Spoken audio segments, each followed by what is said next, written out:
On the western third of Hispaniola, beneath the relentless Caribbean sun, Saint-Domingue rose to dazzling heights, unmatched in the Atlantic world. By the late 18th century, it was the pearl of the Antilles, the pride of France's overseas empire.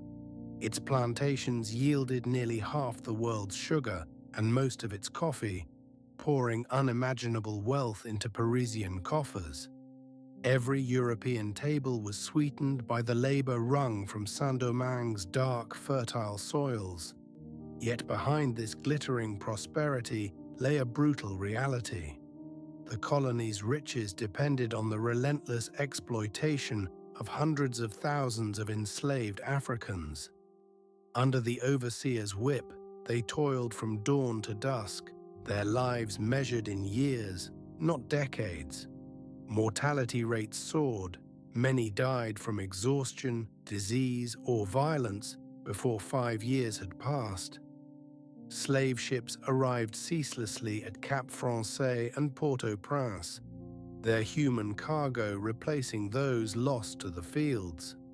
Saint-Domingue's society was a precarious pyramid, balanced on a razor's edge. At the top were the Grands Blancs, the great white planters, aristocrats of sugar and coffee, many living in France, their estates run by overseers. They flaunted their fortunes, building elegant mansions and aspiring to rival the nobility of Paris. Below them stood the Petits Blancs, less wealthy whites, artisans, shopkeepers, colonial officials, resentful of both the planters and the colony's free people of color. The gens de couleur libre, or free people of color, formed a third caste. Often of mixed African and European ancestry, some were themselves planters and slaveholders, others artisans or professionals. Many had been free for generations, some had served in the French military, but all faced legal discrimination and social exclusion. For them, the colony's prosperity was a promise always kept just out of reach by the color line. At the base stood the enslaved majority, over 500,000 men, women, and children, outnumbering whites and free people of color many times over. Most were African-born, torn from homelands across West and Central Africa, Congo, Yoruba, Iwe, Fon, and others. They carried with them languages, religions, and memories of freedom. On the plantations, these memories became quiet acts of resistance, secret gatherings in the woods, whispered prayers, and the preservation of African customs wove a hidden world beneath the planter's gaze. The violence that sustained Saint-Domingue was physical, psychological, and social. Laws denied the enslaved legal personhood, forbade assembly, and prescribed brutal punishments for the slightest resistance. The Code Noir, France's infamous slave code, was intended to regulate treatment but was often ignored. Torture and terror were routine. Resistance, both subtle and open, was constant. Runaways, maroons, fled to the mountains, forming hidden communities that raided plantations and offered hope to those still in bondage. The land itself bore the scars of relentless exploitation. Forests fell for cane and coffee. The humid lowlands became regimented fields, hillsides bristled with coffee trees, rivers choked with silt, and soil washed away in the rainy season. Yet the profits kept flowing, and the great European powers, Britain, Spain, and France, watched Saint-Domingue's sugar economy with envy and fear. For all its wealth, Saint-Domingue was a colony in perpetual crisis. Planters, fearing rebellion, demanded more soldiers and harsher discipline. Free people of color, denied equality, petitioned for rights and recognition. The enslaved, driven by desperation and hope, never ceased to resist. Behind the facade of order, everyone sensed catastrophe was always near. Earthquakes, hurricanes, and disease struck regularly, reminders of life's fragility in the tropics. This was the colony that fed an empire, a land of abundance built on violence, divided by race and class, and a powder keg awaiting a spark. As revolution swept France and new ideas of liberty and equality spread, Saint-Domingue stood at the pinnacle of its wealth and at the very edge of the abyss. Long before Saint-Domingue became the glittering jewel of the French colonial empire, the island of Hispaniola was home to the Taíno people. For centuries, their communities thrived across the island they called Haiti, organized into chiefdoms led by caciques. The Taíno cultivated cassava, maize, and sweet potatoes, fished the abundant waters, and built villages from wood and palm. Their society was vibrant, spiritual, and deeply connected to the land, until foreign sails appeared on the horizon. In 1492, Christopher Columbus landed on Hispaniola's northern coast, marking the beginning of a catastrophe. Spanish colonists followed, driven by dreams of gold and empire. The Taíno population, once numbering in the hundreds of thousands, was devastated. Disease swept through villages, smallpox, measles, and influenza, killing more than swords ever could. Survivors were forced into the Spanish encomienda system, enduring grueling labor in mines and fields. Many perished from exhaustion, starvation, or violence. By the mid-16th century, the Taíno as a distinct people were nearly erased, their descendants merging into emerging Afro-Indigenous communities. As the gold dwindled, Spain's interest in Hispaniola faded. The island's western reaches became a neglected frontier, with crumbling settlements and thinning Spanish authority. Into this vacuum came a new caste: pirates, buccaneers, and fortune seekers from France, England, and the Netherlands. By the early 17th century, these outsiders, outcasts, and adventurers carved out a precarious existence on the northwestern coast, especially on Tortuga and around the future Cap Français. These buccaneers hunted wild cattle and pigs, smoking meat over open fires and trading with passing ships. Their camps became havens for smugglers and outlaws, people fleeing European law. They built rough fortifications and forged uneasy alliances, living by the sword and the wind. Spanish forces, alarmed by their presence, launched campaigns to drive them out, burning settlements, slaughtering livestock, and hunting the intruders through the forests. But the buccaneers proved resilient, scattering and returning, each time more entrenched. Gradually, piracy gave way to plantation ambition. In the late 17th century, French settlers, sometimes aided by colonial officials from Saint-Christophe and Martinique, established plantations along the coast. They brought enslaved Africans to clear land and grow tobacco, indigo, and cotton. These early plantations were modest, but their presence marked a decisive shift: the dawn of a new colonial order built on forced labor and the pursuit of profit. The contest for Hispaniola's western third intensified as France and Spain battled for Caribbean supremacy. Raids and counter-raids swept the borderlands, burning towns and uprooting communities. The Treaty of Ryswick in 1697 brought a measure of resolution. After years of conflict, Spain formally ceded the western third of Hispaniola to France. Now known as Saint-Domingue, this region became a French colony by international agreement, its boundaries drawn by European powers, indifferent to the island's deeper histories. French administrators moved quickly. Surveyors mapped fertile plains and river valleys. Planters arrived from France, bringing enslaved men, women, and children from West and Central Africa. Forests fell to axes and fire, swamps were drained, and the land was reshaped into a patchwork of plantations. In less than a generation, Saint-Domingue began its transformation into the most lucrative colony in the Caribbean. Its society built on violence, displacement, and relentless toil. Yet the legacy of earlier times lingered. The names of rivers, mountains, and towns echoed the Taíno presence. Afro-Indigenous communities, maroon societies, and those who escaped slavery survived in the island's remote corners, resisting the new order in ways seen and unseen. The shadow of conquest, disease, and dispossession lay over the land, a warning and a prophecy for all that would follow. As the 18th century dawned, Saint-Domingue stood on the threshold of astonishing wealth and staggering cruelty. The plantation machine was beginning to turn, powered by sugar, coffee, and the bodies of the enslaved.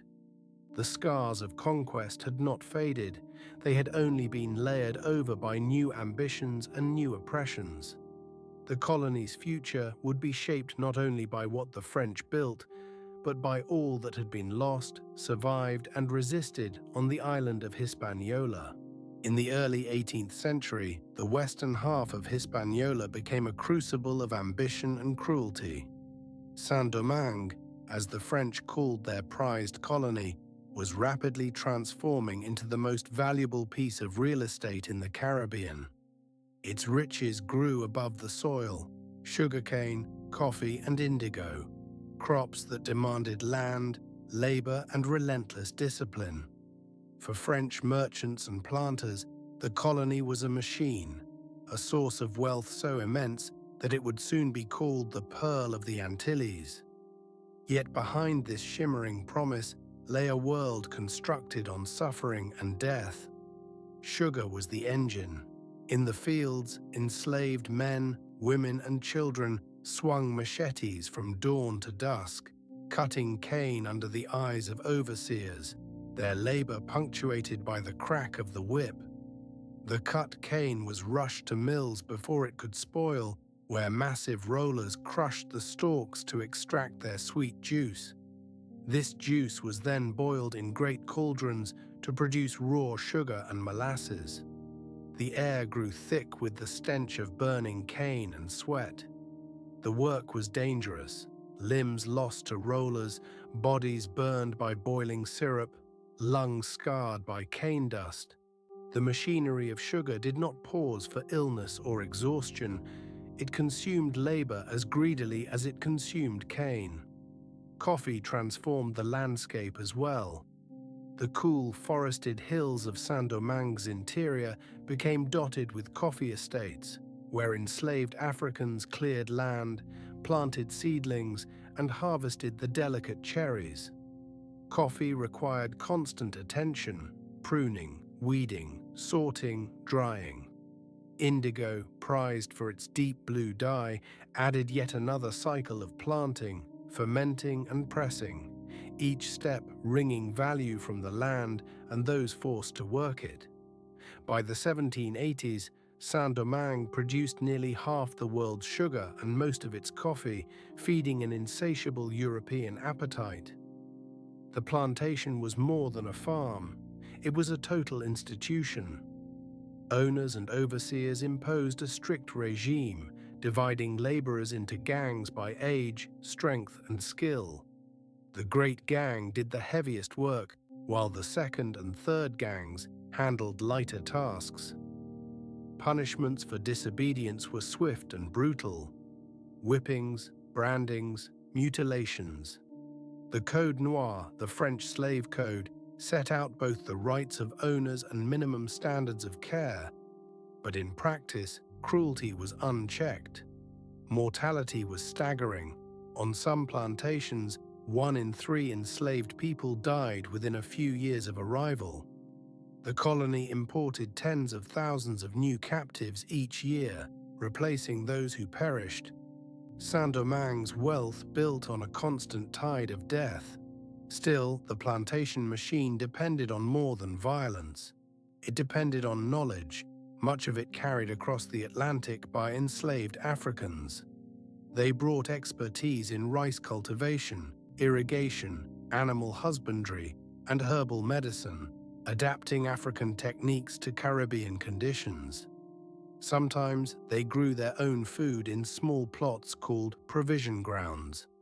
Enslaved drivers, often Africans themselves, supervised work gangs and maintained order, balancing the demands of the masters with the survival of their communities.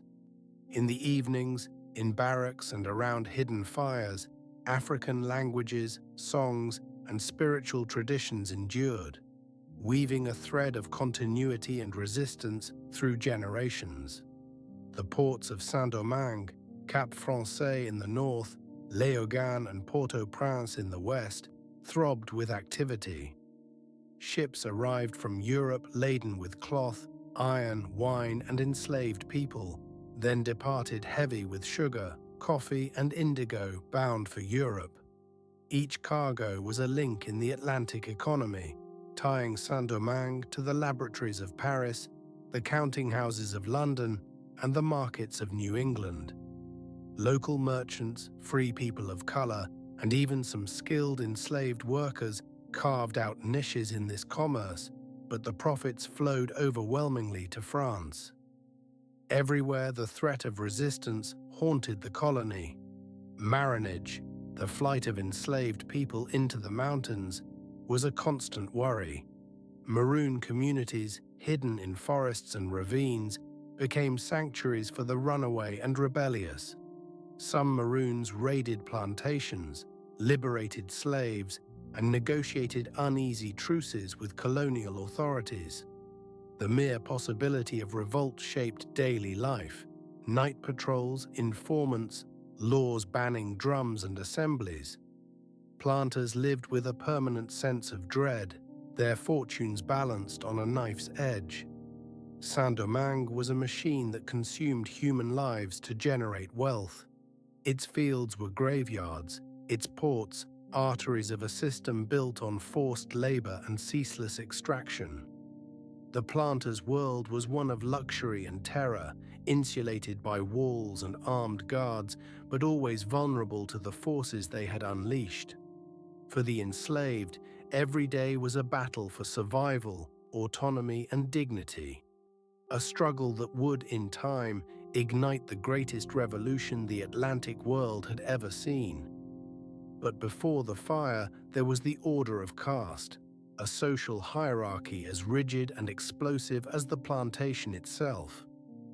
In the next chapter, we descend into the tangled world of race, class, and color that defined Saint-Domingue, and set the stage for revolution. On the eve of revolution, Saint-Domingue was not simply a colony of masters and slaves. It was a society woven from a patchwork of castes and classes, each fiercely protective of its privileges, each wary of the others. Wealth flowed from sugar and coffee, making the colony the richest in the Caribbean. But the social order rested on divisions as rigid as the plantation gates. At the pinnacle stood the Grands Blancs, the great planters and merchants. Owners of sprawling sugar estates and shipping empires, they lived in opulence, sending their sons to France and dining on Parisian silver. Their fortunes depended on enslaved labor, and their ambitions extended beyond the island to dreams of independence from France, where their power would be unchecked by royal edicts. Yet even at the top, the Grands Blancs lived in a state of anxiety, knowing their world depended on the relentless repression of the majority, and that rebellion was always a threat. Below them were the Petits Blancs, or Little Whites. These were artisans, overseers, shopkeepers, sailors, and bureaucrats. People with little but their skin color to set them apart.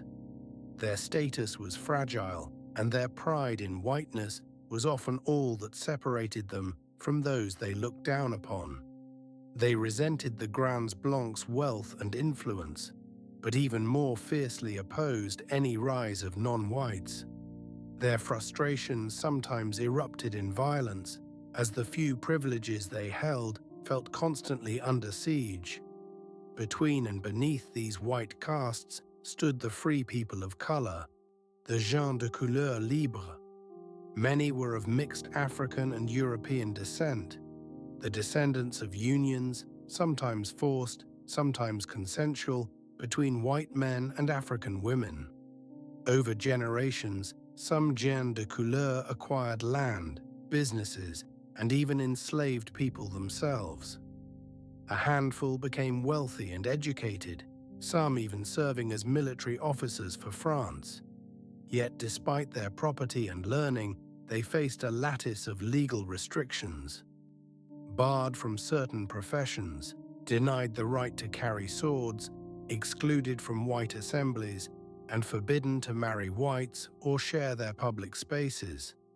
These boundaries were enforced not just by law, but by custom and violence.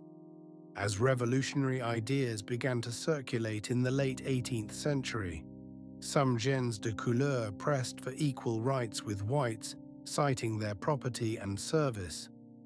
The white population, grands and petits blancs alike, responded with hostility. The prospect of racial equality threatened the very foundation of colonial society.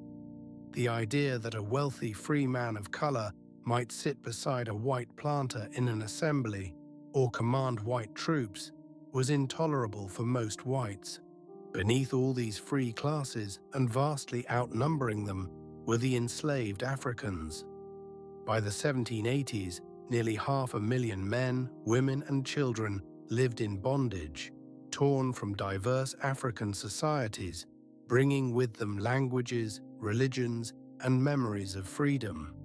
The Code Noir, the royal decree regulating slavery, offered only the barest legal protections: an occasional day of rest, a theoretical right to food and clothing.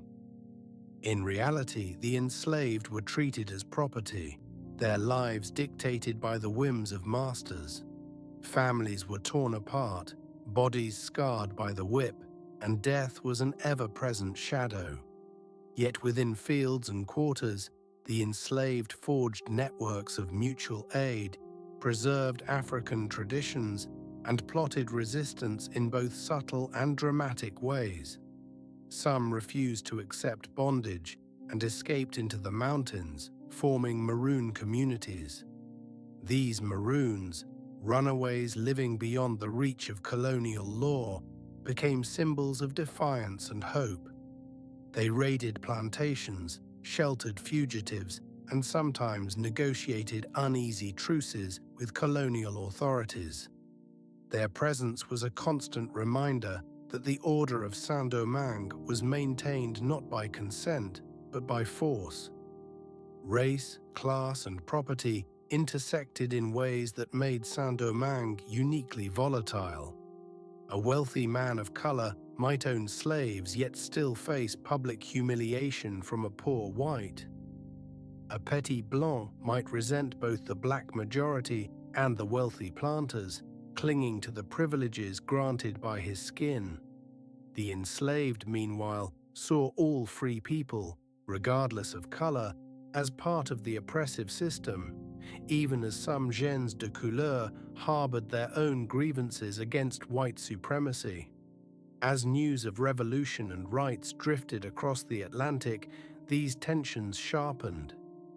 Each group feared losing what little it had if another gained power. The Grands Blancs dreaded the abolition of slavery, the Petits Blancs feared equality with gens de couleur. The free people of color demanded rights, but hesitated to ally with the enslaved. And the enslaved dreamed of freedom, even as the odds seemed overwhelming. Saint-Domingue's society, fractured by caste and held together by violence and fear, was a powder keg.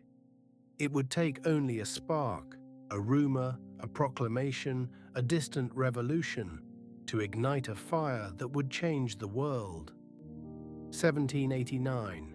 In Paris, revolution erupts. Its shockwaves cross the Atlantic, striking Saint-Domingue, a colony of immense wealth and deep divisions.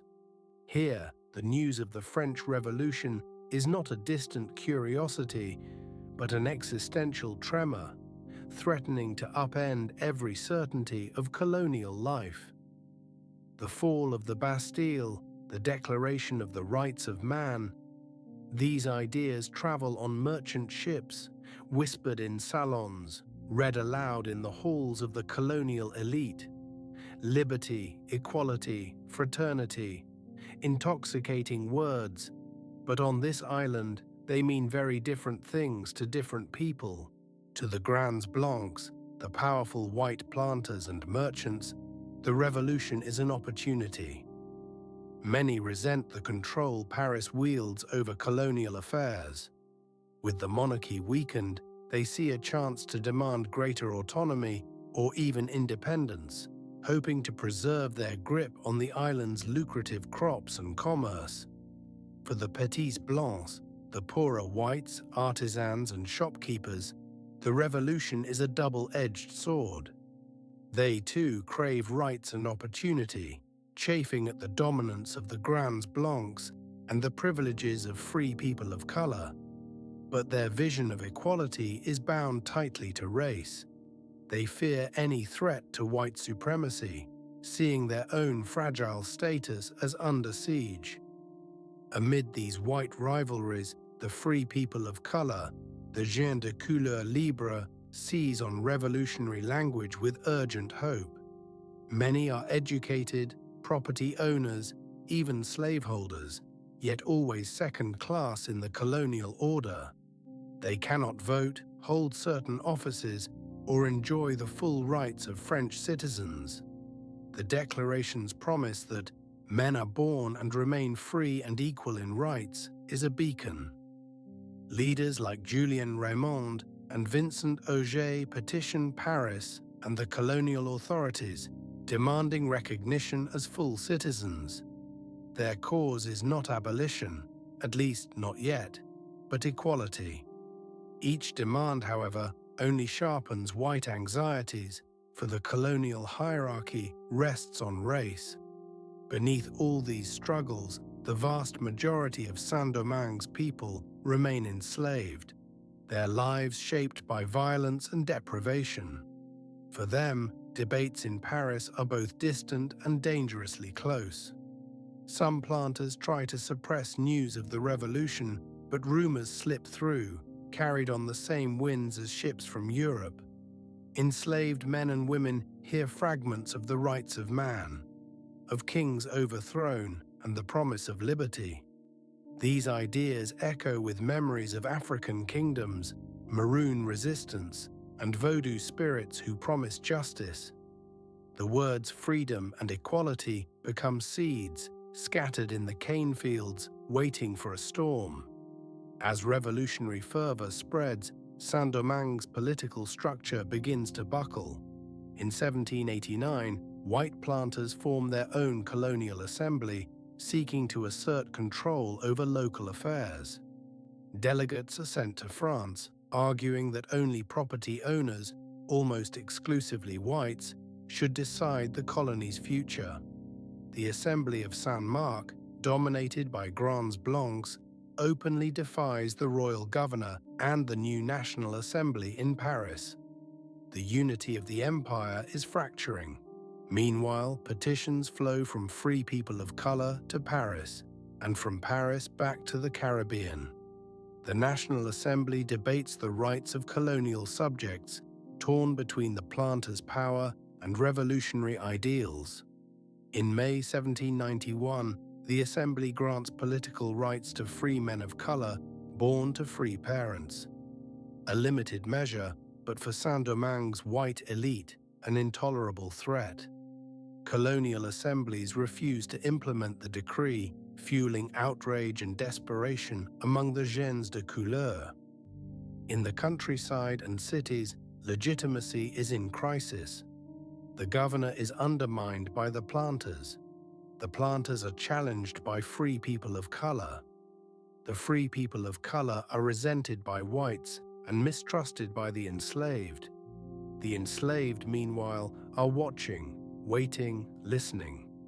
The once rigid social order now shudders with uncertainty.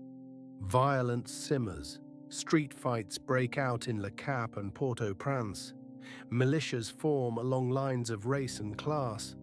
White planters arm themselves, fearing revolt from both the enslaved and free people of color. In the hills, maroon communities watch the chaos below, weighing their moment. The rulers cling to old certainties, but the ground is shifting beneath them. As the revolution accelerates in France, Saint-Domingue's divisions become unbridgeable. The ideals of 1789, meant to unite, have instead exposed the deep fractures of the colonial world. The island stands on a knife's edge. Soon a single act of defiance will set it ablaze. And in the shadow of the French Revolution, the struggle for the soul of Saint-Domingue is about to begin. As the first tremors of revolution shook Saint-Domingue, the island's free people of color faced a crossroads. The gens de couleur, often wealthy and educated, sometimes even slaveholders, lived in a world that enriched yet excluded them. Despite their status, French law barred them from voting and holding certain offices, denying them full citizenship. The ideals of the French Revolution, liberty, equality, fraternity, arrived as both promise and challenge. For Vincent Ogé, hope was no longer enough. Action was necessary. Born in Saint-Domingue to a prosperous mixed-race family, Ogé traveled to France for his education, where he embraced Enlightenment ideas and the fervor of revolution.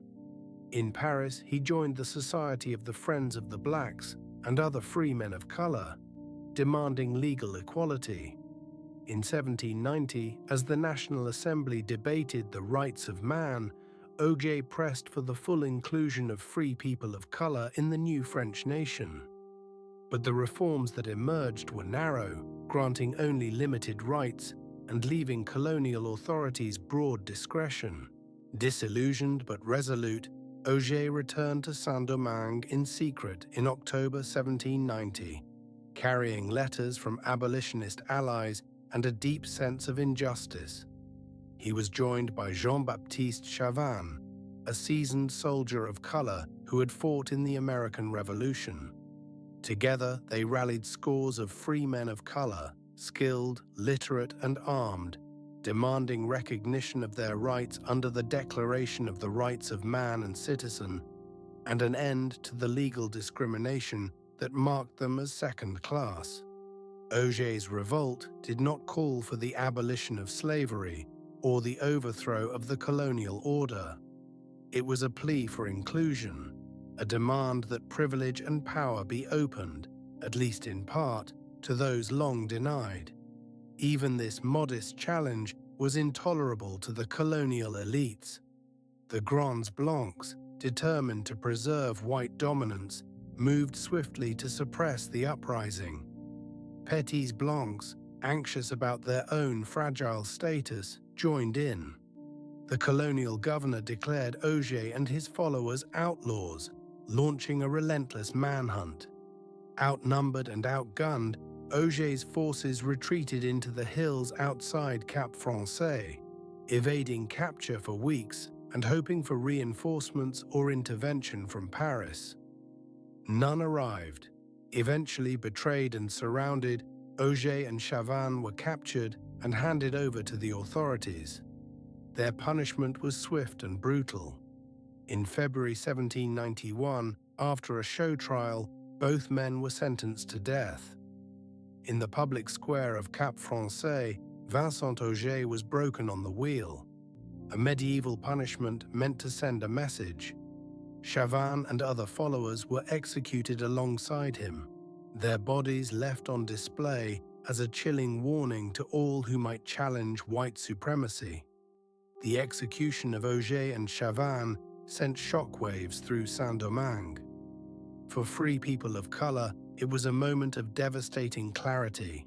The colony's white rulers would tolerate no challenge to their authority. not even from property-owning men who claimed the rights of French citizenship. The message was unmistakable. Race trumped wealth, talent, and loyalty. The colonial order was a fortress, and its defenders would use terror to preserve it. But the crackdown did not restore peace. Instead, it radicalized many who had once hoped for reform. Free people of color, denied every avenue for redress, began to organize more openly and defiantly. Some sought alliances with the enslaved, recognizing their shared fate. Others lobbied even more fervently in Paris, intensifying a bitter political struggle that soon spilled into violence.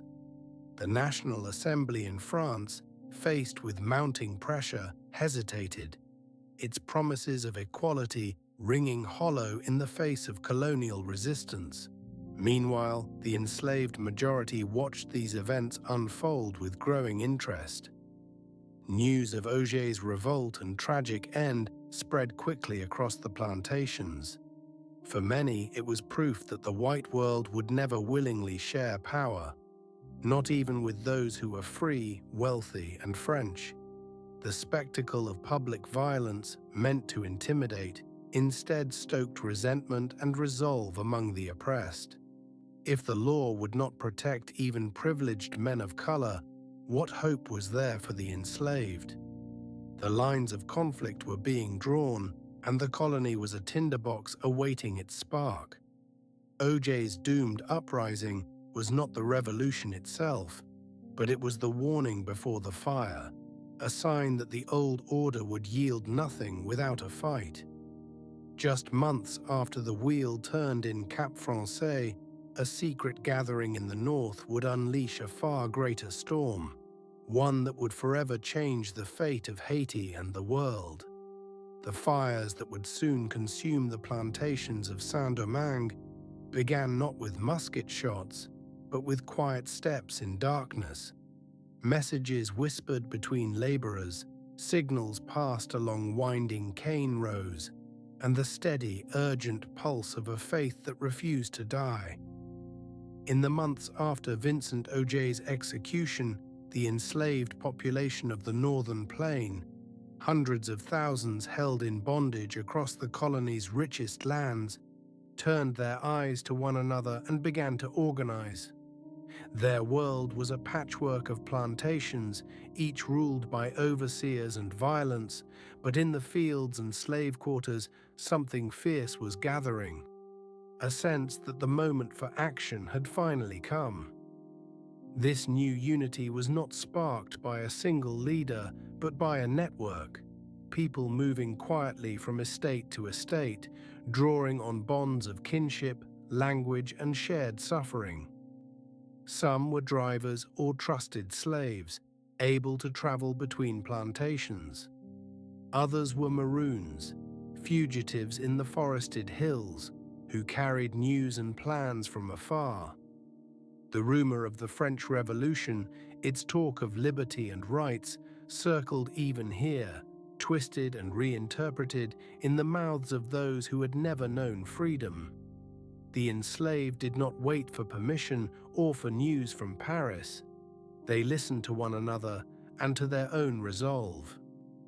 In Haitian memory, one name stands out from this time of conspiracy: Dutty Boukman. Born in Senegambia and sold into slavery, Boukman was known across the northern plain as a powerful Vodou priest, a man who carried both the scars of captivity and the authority of spiritual leadership. He was said to be a man of the book, perhaps a Muslim before his forced baptism, certainly a man of learning and charisma. Boukman's role was not simply to inspire, but to organize. He met with groups of enslaved people in secret, setting out the plan. A coordinated uprising, striking at the plantations on the same night, overwhelming the whites before they could respond. Beside Boukman stands Cécile Fatima, remembered in Haitian tradition as a priestess of extraordinary presence. She was a mambo, a Vodou priestess, whose spirit and strength were essential to the rituals that bound the conspirators together. If Boukman was the voice of revolt, Fatiman was its heart, calling down the spirits, invoking the ancestors, and weaving together the many threads of African faith that endured despite all efforts to erase them. Their partnership, as recounted by generations of Haitians, embodies the union of men and women, of spiritual and practical power, that gave the revolution its soul. The most famous gathering of all took place on a stormy night in August 1791, in a wooded glade known as Bois Caïman. For centuries, this meeting has been remembered not as a mere legend, but as a sacred memory, a real and living moment that shaped the destiny of a people. Here, under the cover of rain and thunder, dozens of leaders from across the northern plain assembled. They performed rituals rooted in Vodou, calling on the Eloguier, the spirits of West Africa, the guardians of the enslaved. An oath was sworn, sealed with sacrifice, to rise together, to cast off the chains of slavery, and to spill no innocent blood. To the enslaved, Vodou was more than a religion. It was a language of resistance, a network of solidarity, and a living memory of Africa. It allowed conspirators to communicate across plantation lines, using songs, symbols, and shared rituals. It offered hope where hope was forbidden, and a vision of justice where the law denied them even their own names. The ceremonies at Bois Caïman did not promise victory, but they bound the rebels to one another and to the cause of freedom, with a force as real as any musket or machete. When the uprising began, it did so with terrifying precision. On the night of August 21, 1791, fire swept across the northern plain. Cane fields and sugar mills erupted in flames, the work of men and women who had planned their revolt for months.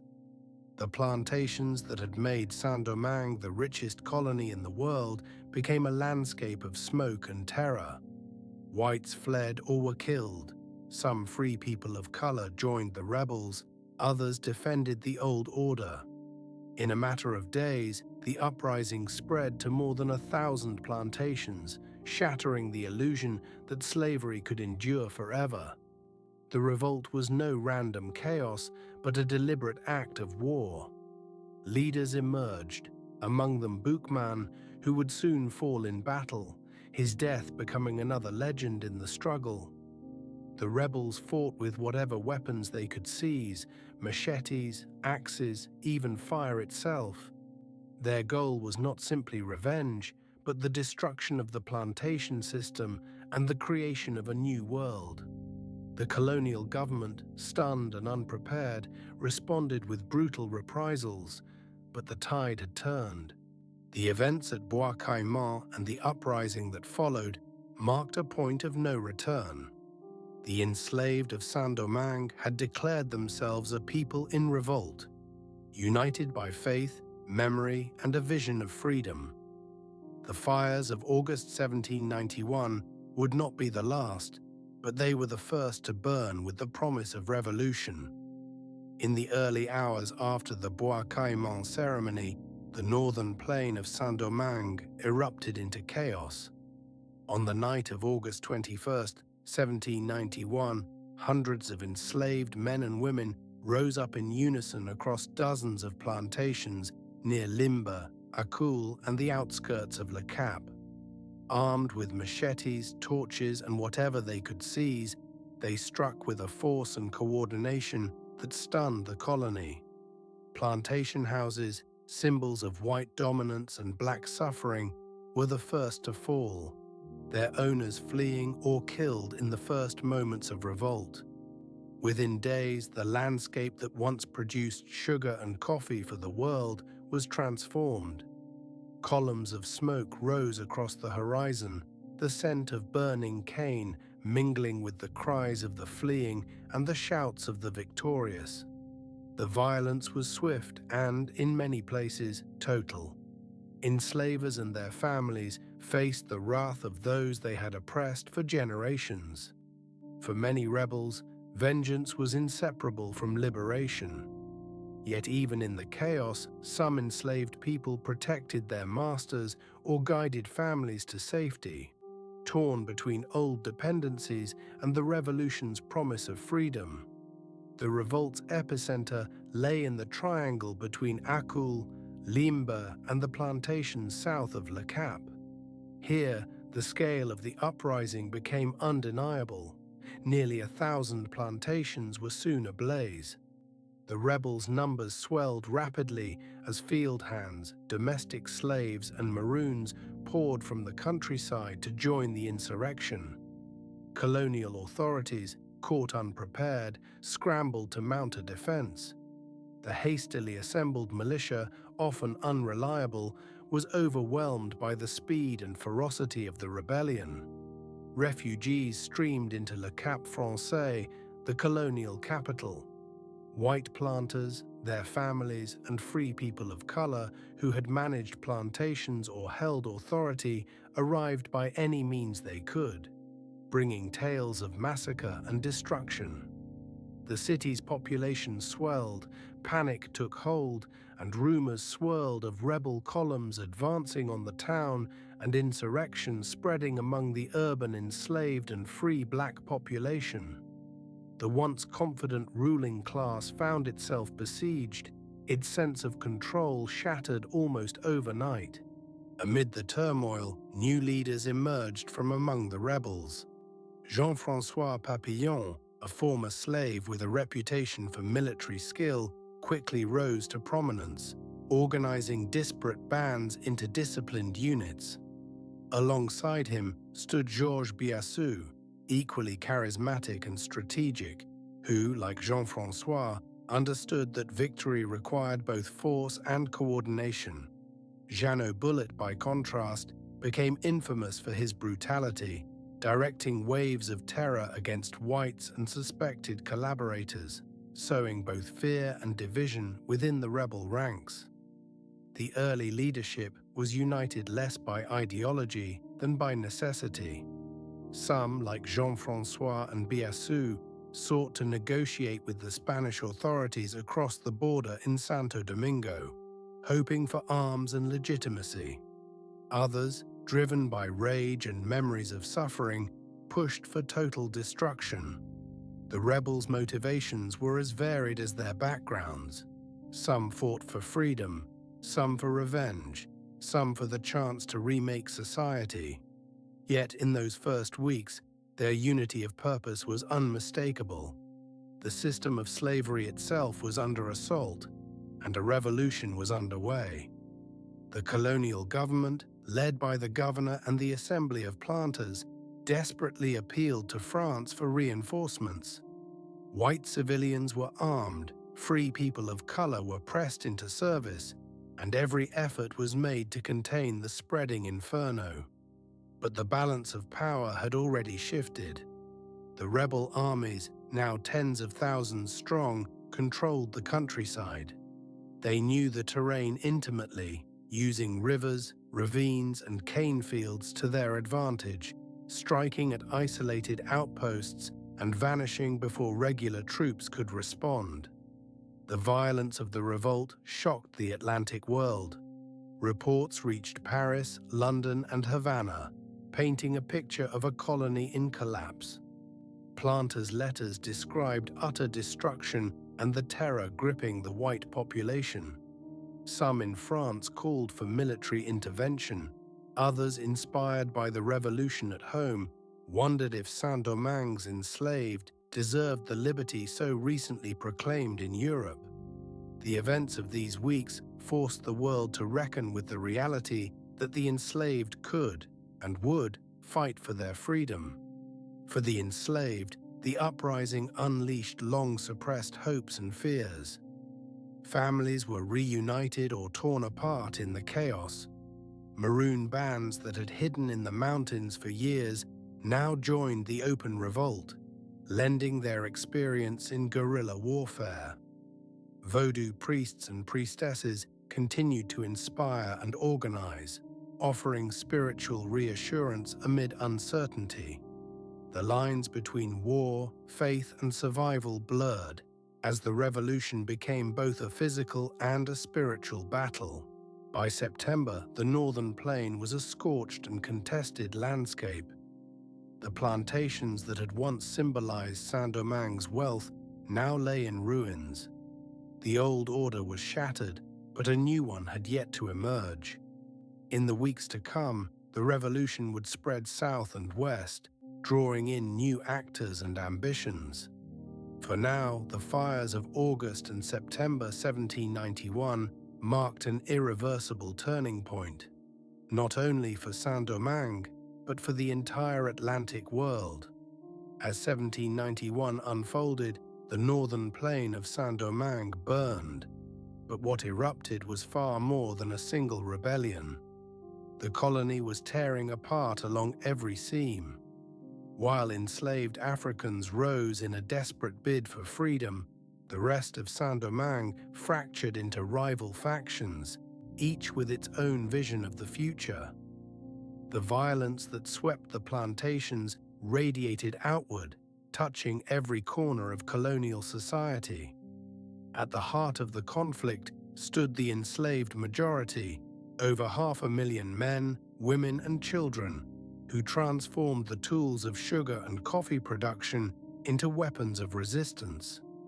Their insurrection was not simply vengeance against their oppressors. It was a struggle for survival, dignity, and autonomy, shaped by years of brutal exploitation and by the whispered promise of liberty carried from revolutionary France. The rebels forged alliances, elected leaders, and organized armies, fighting for the most basic human right, to own themselves. Yet these newly mobilized armies were not alone. Another revolution was stirring among the free people of color, the gens de couleur. Many were wealthy landowners and educated professionals, but despite their freedom, they endured humiliating legal restrictions. Inspired by the Declaration of the Rights of Man and Citizen, they demanded political equality with whites. Their struggle was not for emancipation, but for recognition as full citizens of France, rights the white colonists had always denied them. The gens de couleur organized militias, petitioned Paris, and sometimes entered uneasy alliances with both colonial authorities and rebel slaves when it served their cause. Meanwhile, the white population was itself deeply divided. The Grand Blancs, the great planters, clung to their privileges and the preservation of slavery, fearing that any concession to the free people of color or revolutionary France would undermine their power. They dreamed of autonomy or even independence, modeling themselves on the American colonists who had broken from Britain. In contrast, the Petits Blancs, artisans, shopkeepers, and overseers, resented both the wealthy planters and the gens de couleur. Many embraced the radical slogans of the French Revolution, seeing in republicanism a chance to upend the old hierarchy, even as they fought to preserve white supremacy. France itself, convulsed by its own revolution, struggled to maintain control over its richest colony. The National Assembly in Paris issued decrees meant to balance the demands of planters, free people of color, and enslaved people, but these laws only deepened the turmoil. In May 1791, the Assembly granted limited voting rights to some free men of color, sparking outrage among the white elite and violence in the streets. The colonial government, weak, divided, and increasingly irrelevant, could not contain the chaos. Paris sent commissioners and soldiers, but each new intervention only added fuel to the fire. The result was a society at war with itself on every level. Enslaved rebels fought for freedom and vengeance, destroying plantations and threatening the colonial economy. Free people of color demanded citizenship, sometimes clashing with whites, sometimes negotiating with rebels. always maneuvering for advantage. Whites themselves split into royalists, republicans, and separatists, each convinced that only their victory could save Saint-Domingue from ruin. All the while, the French government lurched between compromise and repression, its authority eroding with every passing month.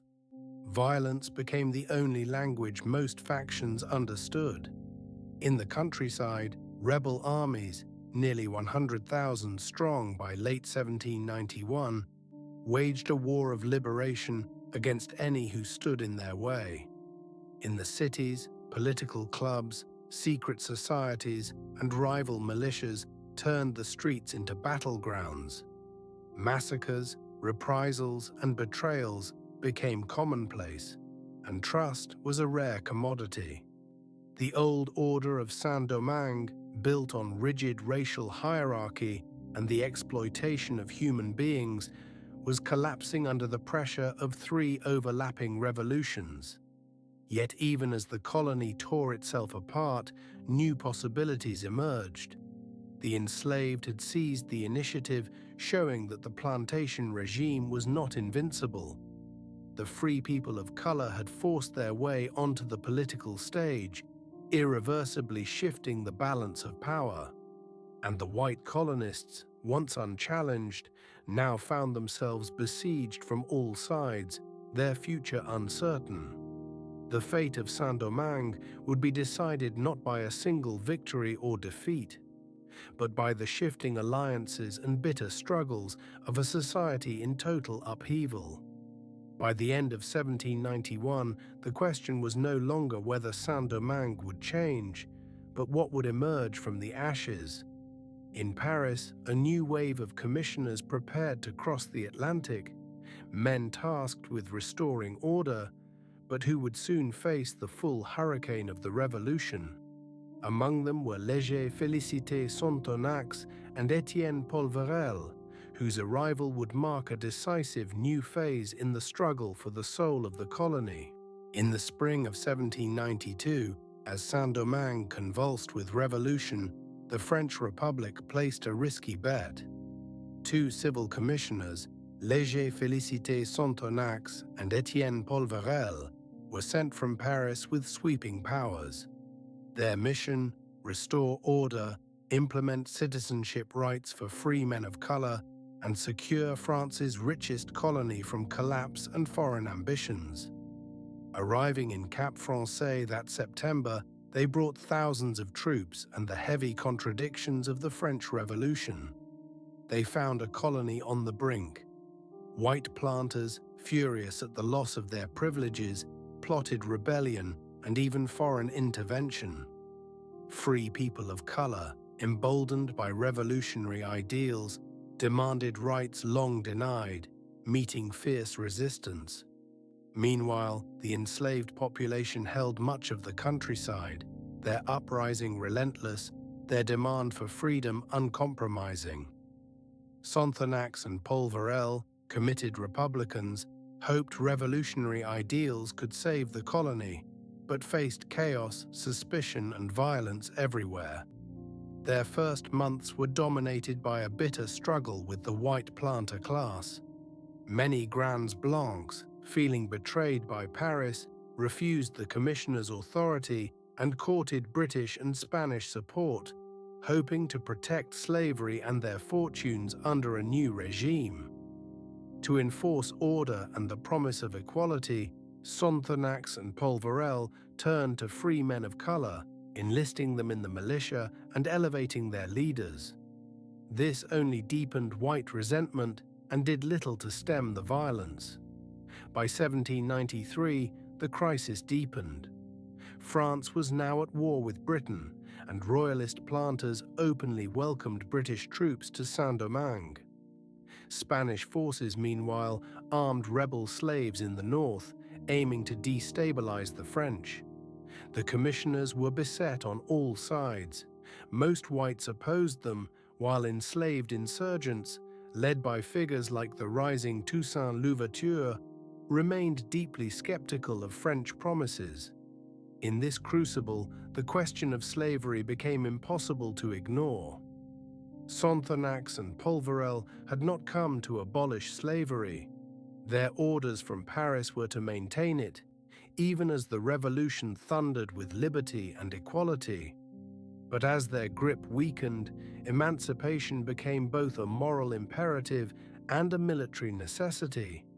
If France was to hold Saint-Domingue, it needed the support, or at least the neutrality, of the black majority. The first steps toward emancipation came in the summer of 1793. In June, Polverel issued a limited emancipation in the West, freeing the slaves of planters who had fled or sided with the enemy. But the true turning point came in the North. In August, with British ships looming and Cap Français in flames, Sonthonax proclaimed freedom for all slaves in the North. This was both radical and pragmatic, an attempt to rally the black population to defend the Republic. The response was immediate. Thousands of newly freed men and women joined the fight against invasion and counter-revolution. Emancipation spread quickly. By October, Polverel extended freedom to the West and South. The commissioners faced hostility from all sides. White colonists denounced them as traitors, and some free people of color worried about losing their own privileges. Yet the unraveling of slavery was now unstoppable. Years of war and revolt had already battered the institution. Now it was collapsing under its own contradictions. News of emancipation reached Paris amid the terror. The National Convention, beset by war and desperate to keep France's colonies, debated the fate of slavery with a mix of idealism and necessity. On February 4, 1794, the convention abolished slavery in all French colonies, a decision that shocked the Atlantic world. It was both a triumph of revolutionary ideals and an act of wartime survival. For Saint-Domingue's people, emancipation was a profound transformation. Families were reunited, former slaves became soldiers and citizens, at least in principle, and the old planter order was shattered. But the scars of violence and betrayal remained. Many whites refused to accept the new reality, and the struggle for land, power, and dignity continued. Emancipation in Saint-Domingue was not a single act, but a turbulent process, improvised, contradictory, and born of both principle and necessity. The colony had crossed a point of no return. As the dust settled, new leaders emerged from the turmoil, none more important than Toussaint Louverture, now faced with a momentous choice. Would he fight for Spain, for France, or for the freedom of his own people? In the aftermath of the emancipation decrees, Saint-Domingue was a land torn by shifting allegiances and uncertain futures. White planters, furious at the loss of their world, turned to Britain, hoping for salvation through foreign intervention.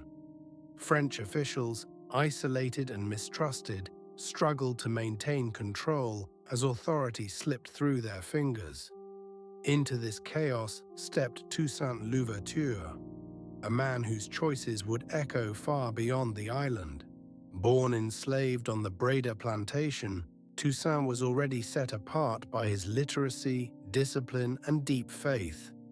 He was rumored to have been a coachman and healer, respected among both the enslaved and the free people of color. When the Great Uprising erupted in 1791, Toussaint watched, weighing the moment. Only when the rebellion gained shape and purpose did he join, lending his skills to the insurgent armies sweeping across the north. By 1793, Toussaint had emerged as a commander of rare ability. He allied not with the French, but with Spain, whose forces occupied neighboring Santo Domingo. The Spanish, eager to destabilize the French, armed and supplied black insurgents. Under the Spanish banner, Toussaint's disciplined forces harassed French positions with relentless precision. He demanded order from his men, forbade wanton violence, and insisted on respect for civilians and captives, an unusual restraint in a war marked by vengeance. This discipline won him allies and respect even among his enemies. Yet Toussaint was never merely a tool of foreign powers.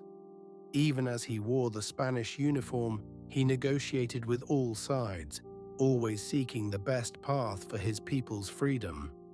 He watched as British warships blockaded ports, Spanish commanders made promises, and French commissioners clung to authority in the last strongholds. Toussaint's loyalty was clear. It lay with emancipation and the future of Saint-Domingue's black population. The turning point came in early 1794. Word reached the island that the French National Convention had not only confirmed emancipation in Saint-Domingue, but abolished slavery throughout the French Empire. France, for the first time, stood as a European power declaring black freedom as law. This seismic shift forced every leader in the colony to reconsider their position. For Toussaint, the decision was agonizing but clear. The Spanish crown, for all its promises, depended on slavery in its own Caribbean colonies. The British, too, were invaders bent on restoring the old plantation order. Only the French Republic, now committed to emancipation, offered a vision of liberty that matched the hopes of the insurgents. In May 1794, Toussaint broke with Spain. His defection was a masterstroke of timing and strategy. He brought thousands of seasoned soldiers, men loyal to their commander above all else. As Toussaint's columns marched into French lines, the balance in the north tipped. The desperate Republic recognized his value immediately, granting him a general's commission. He set about reorganizing the revolutionary armies, bringing discipline and unity where chaos had reigned. Toussaint's genius extended beyond the battlefield. He understood that emancipation, if left unanchored, could dissolve into disorder. On the plantations, he imposed order, urging former slaves to remain at work, not as property, but as free laborers, paid wages and protected by law. He restored churches, courted Catholic priests, and attended Mass with his troops. For Toussaint, faith and discipline were inseparable. The revolution was not just a war for freedom, but a struggle for moral renewal. Diplomacy became his second battlefield. He wrote to British generals, Spanish governors, French commissioners, and the National Convention itself, insisting on one principle. Emancipation was irreversible. He would fight any power that threatened to restore slavery. This clarity of purpose won him support among black and mixed-race officers, many of whom had doubted French intentions. By the end of 1794, Toussaint Louverture was no longer just a rebel leader, he was the indispensable man. The French, outnumbered and outmaneuvered, relied on him to hold the line against foreign invasion and internal revolt. His authority grew with every victory, his legend spread with every proclamation.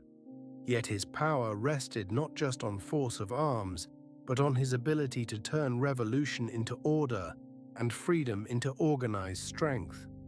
As the war raged on, Toussaint's embrace of the Republic set Saint-Domingue on a new path. The colony, once the jewel of the French Empire, was now the crucible of the world's first successful slave revolution, and Toussaint Louverture, its most brilliant architect, stood ready to shape its destiny. The struggle was far from over, but with Toussaint's banner flying beside the tricolor, the war for freedom entered its decisive stage. As the fires of revolution swept Saint-Domingue, the island became a crucible for imperial ambitions. The French Republic's abolition of slavery in 1794 shattered old alliances, but it did not bring peace. Instead, Saint-Domingue's fate became entangled in the wider Atlantic conflict, raging between France, Britain, and Spain. The Caribbean, once a place of immense fortunes built on enslaved labor, was now a battleground where the future of slavery and empire would be decided. Spain, ruling the eastern half of Hispaniola, watched the turmoil in Saint-Domingue with growing unease. For years, Spanish authorities in Santo Domingo had supplied arms, sanctuary, and encouragement to rebel slaves, hoping to undermine their French rivals. But France's abolition of slavery unsettled the Spanish, whose own empire depended on forced labor. The specter of emancipation haunted Spanish planters and officials, even as they continued to maneuver for advantage in the West. After Toussaint Louverture's dramatic defection to the French side, Spanish influence in Saint-Domingue waned, but their earlier support had already armed and organized rebel bands that would not be easily subdued. Meanwhile, Spain faced a new adversary, Britain. In 1793, as war erupted between revolutionary France and Britain, London seized the chance to intervene in Saint-Domingue, hoping to capture the colony and restore the old order.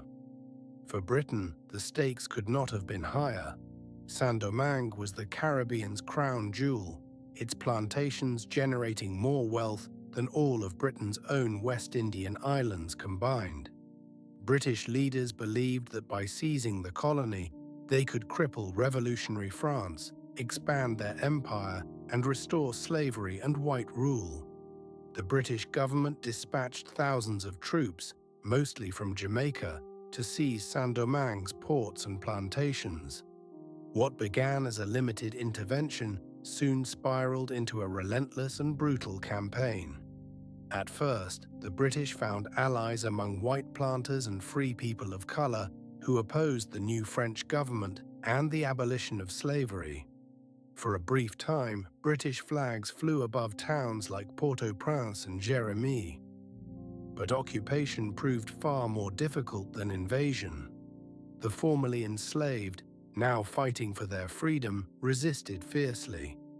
Guerrilla warfare, sabotage, and scorched earth tactics turned the sugar fields into deadly battlegrounds. Yet the deadliest enemy was disease.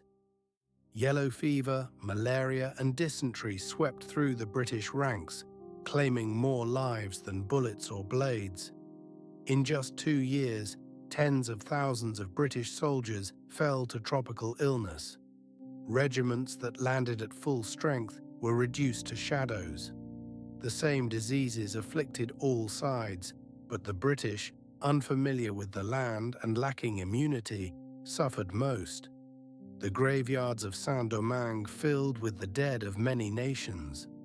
As the British campaign faltered, the war in Saint-Domingue became a proxy for the larger struggle between Europe's great powers. Every port captured or lost, every plantation burned or reclaimed, sent shockwaves from the Caribbean to the capitals of Europe. The British and Spanish, once rivals, found themselves in uneasy cooperation against revolutionary France and its black and mixed-race allies. But neither could control the forces unleashed by the revolution. The hope of restoring the old plantation regime faded with every year. For the people of Saint-Domingue, these imperial calculations brought new waves of violence and suffering. British and Spanish expeditions scorched the land, while French commissioners, now allied with formerly enslaved generals like Toussaint Louverture, struggled to hold the colony together. The promise of liberty was always shadowed by the threat of re-enslavement and massacre. Across the Atlantic, abolitionists and slaveholders alike watched Saint-Domingue with a mix of hope and dread, sensing that the fate of one island might determine the fate of millions. Amidst the chaos, Toussaint Louverture's leadership became ever more vital. With Spanish support fading and the British invasion faltering, Toussaint moved to consolidate his authority. He knew that only a unified command could withstand the pressures of war and imperial intrigue. Through force, persuasion, and a steadfast commitment to emancipation, Toussaint began to emerge as the master of Saint-Domingue's destiny. Yet even as he tightened his grip, the Atlantic War raged on, and the revolution's future remained uncertain. The struggle for Saint-Domingue had become more than a colonial rebellion. It was now part of a vast conflict stretching from the plantations of the West Indies to the halls of power in London, Paris, and Madrid. The Haitian Revolution, once local and desperate, had become Atlantic and epical, a struggle that would shape the destinies of empires and the lives of generations to come. By the late 1790s, after years of war and shifting alliances, Toussaint Louverture stood at the pinnacle of power in Saint-Domingue. The British had been expelled, their armies ravaged by yellow fever and relentless resistance. Spanish ambitions had faded, leaving the French Republic, transformed by its own revolution, nominally in charge. Yet on the ground, Toussaint was the true master. In this battered land, he faced the monumental task of rebuilding, governing, and securing a future for his people, even as revolutionary upheaval continued to shake the Atlantic world. Toussaint's authority was hard-won and always precarious. The colony was fractured by geography, race, and a legacy of violence. In the north, once home to vast sugar plantations and immense wealth, the fields lay in ruins. Their owners dead or exiled, their laborers newly freed but destitute. The West and South bore similar scars, yet in the South, a rival power had emerged. André Rigaud, a free man of color who commanded the loyalty of the mixed-race elite and free black population. Although Rigaud and Toussaint were nominal allies, their cooperation was uneasy, driven more by necessity than by shared ideals. Race politics shaped every decision. Free men of color, many former slave owners, tried to protect their privileges and property. The formerly enslaved, now soldiers and laborers, looked to Toussaint for justice and security. The remaining white planters clung to fading hopes of restoration. Toussaint navigated these treacherous waters with a blend of charisma, ruthlessness, and shrewd calculation, striving to balance competing interests and keep the threat of renewed slavery at bay. International threats lingered. France, under the Directory, was preoccupied with European wars and relied on Toussaint to maintain order in the colony. French commissioners in Saint-Domingue, such as Edouville and Roum, often found themselves outmaneuvered by Toussaint's political skill. Meanwhile, the United States, newly independent and embroiled in a quasi-war with France, saw both threat and opportunity in the Caribbean. American merchants, eager for sugar and coffee, began trading directly with Toussaint, bypassing French authority. The British, though defeated militarily, sought to re-establish commercial ties, hoping to profit from the colony's recovery without the burdens of occupation. Toussaint recognized that Saint-Domingue's survival depended on reviving its economy. The plantations, once the colony's engine of wealth, could not be abandoned. Emancipation had shattered the old order, but Toussaint issued decrees requiring the formerly enslaved to return to the fields as paid laborers. Wages replaced the whip in theory, but the reality was harsh. Labor shortages led Toussaint and his officers to impose strict discipline, enforcing systems of passbooks and work gangs. The plantation became a compromise between freedom and necessity, with Toussaint insisting that the island's prosperity depended on collective effort, despite bitter memories of bondage. These policies sparked resentment and sometimes open revolt. Many former slaves, unwilling to return to plantation life, fled to the mountains and formed maroon communities. Toussaint responded with a mix of persuasion and force, sending troops to enforce his edicts and punishing those who resisted. Yet he also sought to build loyalty, promoting black officers, granting land to veterans, and encouraging education for the children of the formerly enslaved. His rule was as much about forging a new society as maintaining order. The rivalry between Toussaint and Rigaud simmered beneath the surface.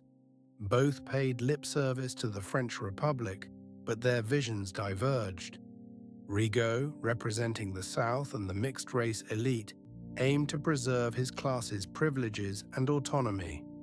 Toussaint, commanding the North and the black majority, sought a unified Saint-Domingue under his leadership. Their alliance, strained by disputes over appointments and spoils, was further tested by French commissioners who tried to exploit these divisions. Yet Toussaint's political acumen usually gave him the upper hand. Outwardly, Toussaint remained loyal to France, corresponding with Paris and proclaiming his fidelity to revolutionary principles. But his actions told another story. He signed trade agreements with the United States and Britain, raised his own army, and governed independently. The French flag still flew, but it was Toussaint's will that shaped Saint-Domingue's destiny. By 1799, the fragile peace between North and South was unraveling. The War of Knives, a brutal struggle between Toussaint and Rigaud for control of the colony, loomed. The fate of Saint-Domingue and the promise of freedom hung in the balance as the revolution entered a decisive new phase. The year was 1799, and Saint-Domingue balanced on a knife's edge. Foreign armies had been expelled, but the unity forged in revolution was already splintering. In the north, Toussaint Louverture, a former slave turned commanding general, held sway. In the south, André Rigaud, a free man of color and respected leader, governed with equal resolve. Beneath the surface, old tensions of race, class, and region simmered, threatening to erupt. The revolution had toppled the old order, but the scars of color hierarchy remained. Toussaint, representing a new vision of black leadership, unsettled the gens de couleur, the free people of mixed ancestry who had long occupied a precarious middle ground between white planters and the enslaved majority. Rigaud, himself of mixed descent, became the standard-bearer for their aspirations and fears. Many in the South viewed northern rule under Toussaint with as much suspicion as they had the old white elite. Once united against foreign threats, Toussaint and Rigaud now found themselves rivals. Toussaint, effectively governor-general, sought to unify the colony, restore plantation labor, and maintain order. Rigaud guarded the autonomy of the South and the interests of his supporters, planters, officers, and artisans who saw him as their protector. Each accused the other of tyranny, each claimed the mantle of liberty. The spark came in spring 1799 when Toussaint moved to assert control over the South. He sent his formidable lieutenant, Jean-Jacques Dessalines, to oversee the transition, a clear sign of his intentions. Rigaud bristled, mustering his forces and rallying the towns of Jacmel, Caïs, and Jérémie. The War of Knives had begun, named for the brutal close-quarters fighting that ensued. This was more than a military clash, it was a struggle for the revolution's soul. As Toussaint's army advanced, they faced not only Rigaud's troops, but a civilian population deeply invested in the outcome. Old wounds reopened as violence escalated. Dessalines, known for his harsh methods, unleashed terror on suspected Rigaud supporters. Towns were sacked, homes burned, and prisoners shown no mercy. The violence was targeted but relentless, a campaign designed to shatter the South's resistance and erase the old order. Amid the turmoil, Alexandre Pétion, a talented artillery officer and Rigaud's protégé, emerged as a key figure. Pétion's tactical skill and popularity among the gens de couleur made him a formidable opponent. He fortified Jacmel and inspired fierce resistance, but even his efforts could not turn the tide. The Northern Army, better supplied and more numerous, pressed forward, tightening its grip on Rigaud's strongholds. Beyond the battlefield, the world watched with wary interest. White planters in exile lobbied for intervention, while American and British merchants eyed the chaos for profit.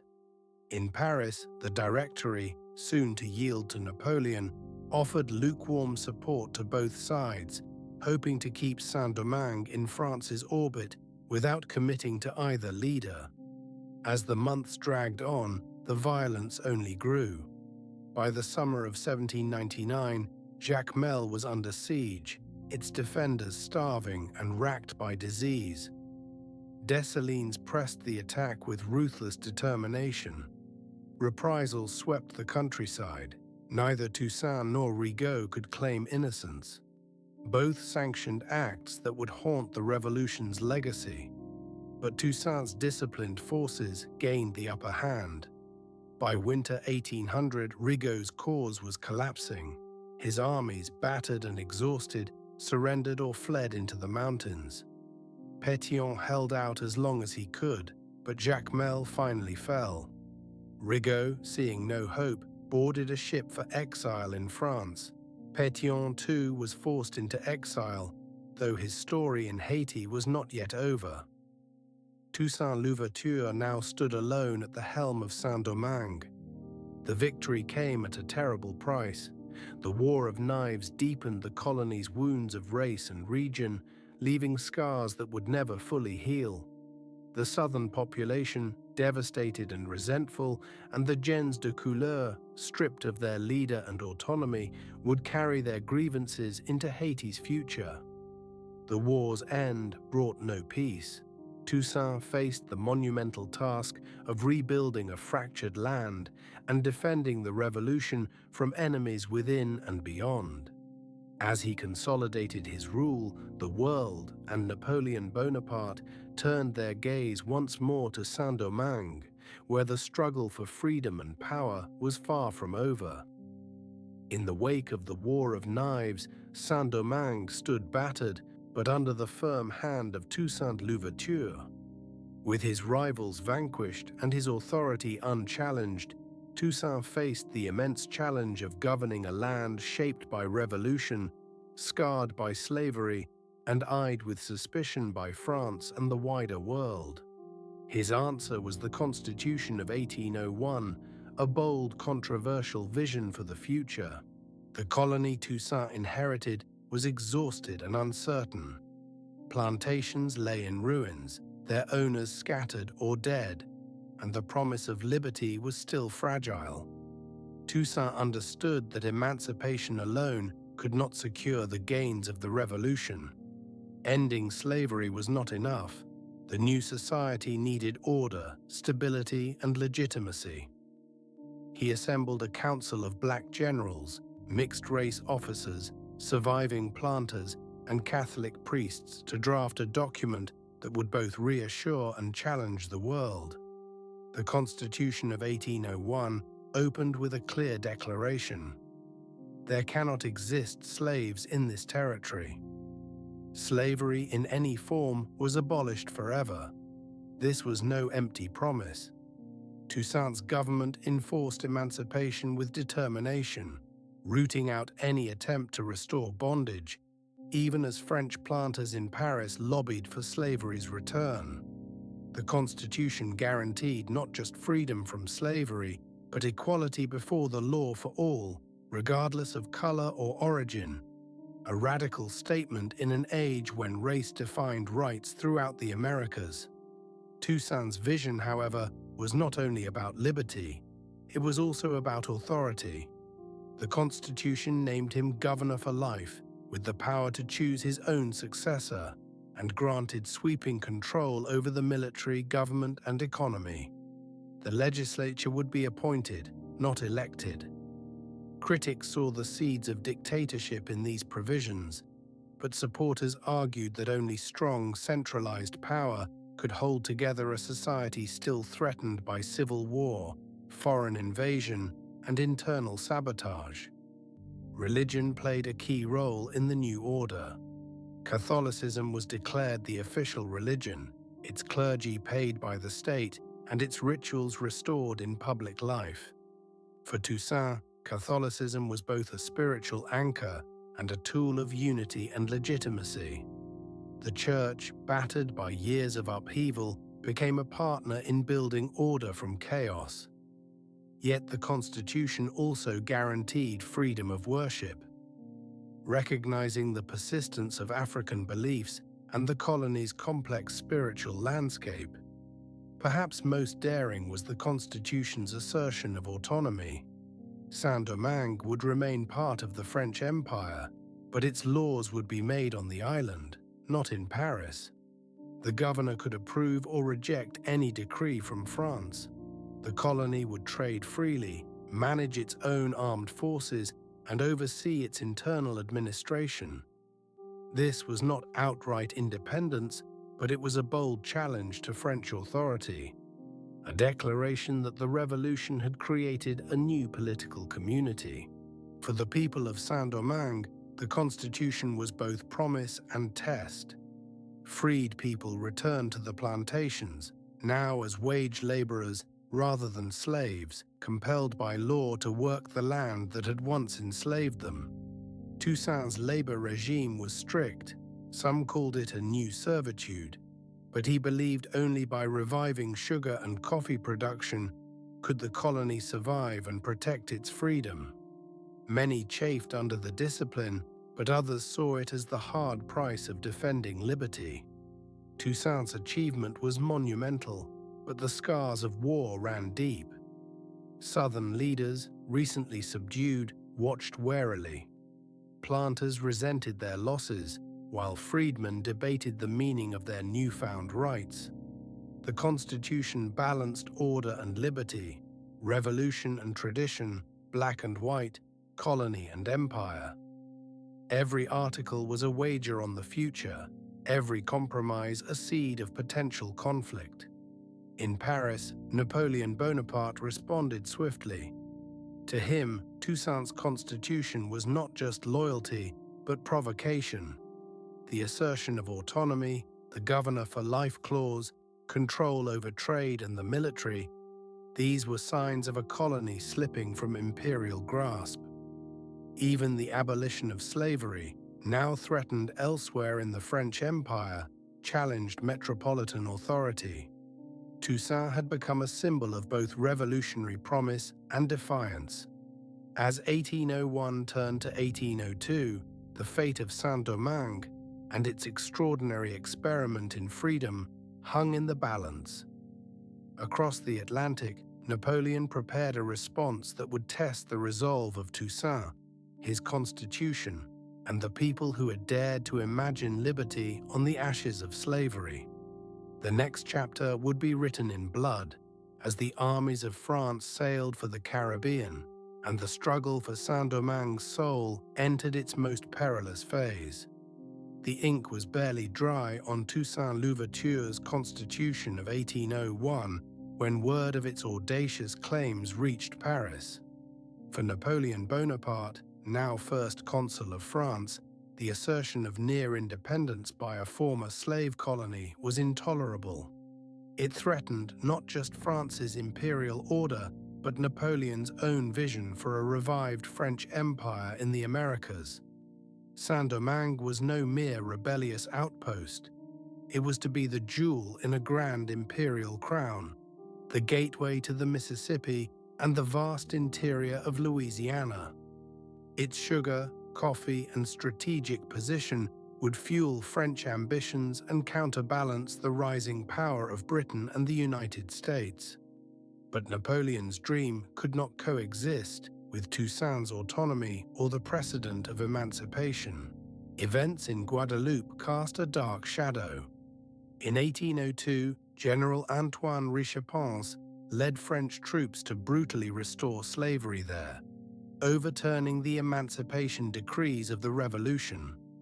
News of the violence and repression sent shockwaves through Saint-Domingue. The formerly enslaved population watched anxiously, fearing they would be next. The spectre of chains returned, fueling dread and stealing resolve. Napoleon responded with force. He assembled one of the largest transatlantic expeditions Europe had ever seen. Over 20,000 soldiers, sailors, and support staff, veterans of Italy and Egypt, massed in French ports. Ships crowded with men, horses, artillery, and supplies prepared to cross the Atlantic. Their mission was no secret: restore French authority by force, not negotiation. At the head of this formidable armada, Napoleon placed his brother-in-law, General Charles Leclerc. Young, competent, and family, Leclerc's appointment signaled that Saint-Domingue was a matter of dynastic importance. His orders were clear: re-establish French control, remove Toussaint Louverture from power, and do so without immediately provoking a general insurrection. The campaign would balance conciliation and coercion, at least at first. Accompanying Leclerc was his wife, Pauline Bonaparte, Napoleon's favorite sister. Her presence was more than familial. It was a calculated show of confidence, a statement that the Bonapartes intended to rule not only Paris but the Caribbean as well. Pauline, used to the salons of Europe, would soon witness the brutal realities of colonial war. Her letters home, by turns dreamy and despairing, would later reveal the emotional toll of the campaign on both the colonizers and the colonized. As the French fleet set sail in late 1801, rumors and warnings raced ahead of them. In Saint-Domingue, Toussaint Louverture and his lieutenants braced for the coming storm. The people of the colony, black, mixed race, and white, waited in fearful suspense. Would the French truly attempt to restore slavery and the old plantation order? Or would they honor the hard-won freedoms declared in the name of the Revolution? Uncertainty itself became a weapon, spreading mistrust and fear across the island. Napoleon's intentions were deliberately ambiguous. Publicly, he assured the people of Saint-Domingue that their liberties would be respected.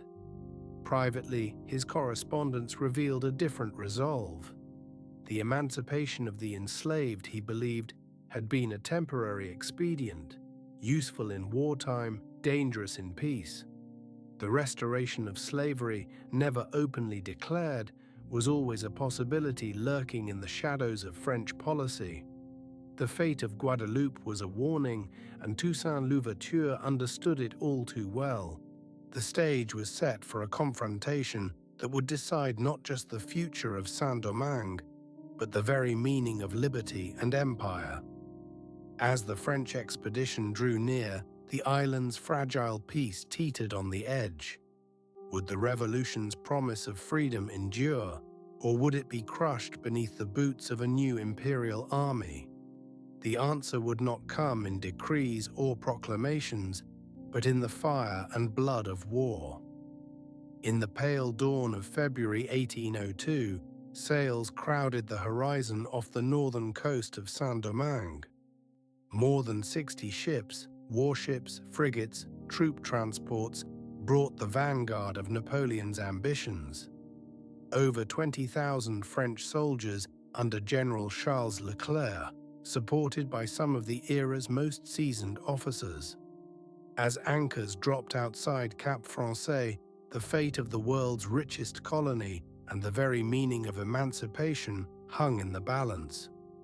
On shore, the city's people watched in grim silence. For years, rumors had whispered of a French return, but now the threat was real and overwhelming. Cap Français, the Paris of the Antilles, braced for the storm. Toussaint Louverture's lieutenants, including Henri Christophe, coordinated the city's defense. But the odds were daunting. The French force outnumbered and outgunned any army the revolutionaries could muster. In the countryside, the freed population, former slaves, now citizens, waited anxiously, fearing that everything they had won might soon be lost. The French campaign began with an overwhelming show of force. Leclerc's columns landed at multiple points: Cap Français in the north, Port-au-Prince and Léogane in the west, and along the southern peninsula. The plan was to encircle, divide, and swiftly crush resistance. Not just soldiers, but an expeditionary administration arrived. Engineers, doctors, clerks, and, ominously, slave owners eager to reclaim fortunes. For Napoleon, this was more than a military campaign. It was the reassertion of a global order. Within hours of the French landing, the first shots rang out in Cap Français. Christophe, tasked by Toussaint with defending the city, understood his orders: do not let Cap Français fall into enemy hands intact. As French troops pressed toward the gates, Christophe made a fateful decision. He ordered the systematic burning of Cap Français. Flames leapt from sugar warehouses and merchant houses. Smoke curled into the sky as the city's wealth turned to ash. Residents fled with what they could carry. The blaze was a message. If the French wanted Saint-Domingue, they would inherit it scorched and ruined. This was not an isolated act, but the opening of a ruthless strategy. Toussaint, anticipating invasion, had issued uncompromising orders: deny the French all resources, destroy plantations and supplies, retreat to the mountains and forests, where the land itself could be an ally. As the French advanced, the revolutionaries withdrew, torching crops, slaughtering livestock, sabotaging roads. Bridges collapsed into rivers, villages vanished in smoke. The landscape itself became hostile terrain. Yet the French pressed on. Their columns, disciplined, experienced from campaigns in Italy and Egypt, marched inland. The initial encounters were brutal. Haitian fighters, many former slaves, waged guerrilla war from the cane fields and ravines, ambushing supply trains, setting traps, and vanishing before the French could strike back. The invaders had numbers and firepower. They seized the battered ruins of Cap Français, then moved south and west, capturing key towns and ports, often finding them deserted or in flames. As the first weeks of invasion unfolded, the psychological toll mounted. French officers, expecting a quick victory, were unnerved by the ferocity of resistance and the emptiness of conquered land. Blackened fields and ruined estates offered no shelter, no food. The local population, men, women, and children, retreated into the hills, determined to survive rather than submit. Within Toussaint's ranks, the pressure was immense. Some commanders, weary of endless war, wavered.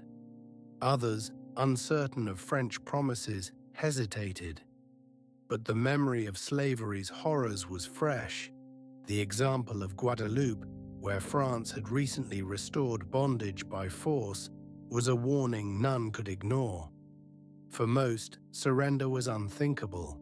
Resistance became a matter of survival and dignity. The French alternated between ruthless reprisals and appeals for cooperation. Leclerc offered amnesty to those who laid down arms, promising to respect emancipation. But trust was scarce, and the reality of French intentions was veiled in ambiguity. Behind every offer of peace lurked the fear of betrayal and re-enslavement. As the conflict widened, the struggle became not just a contest of arms, but a battle for the soul of Saint-Domingue.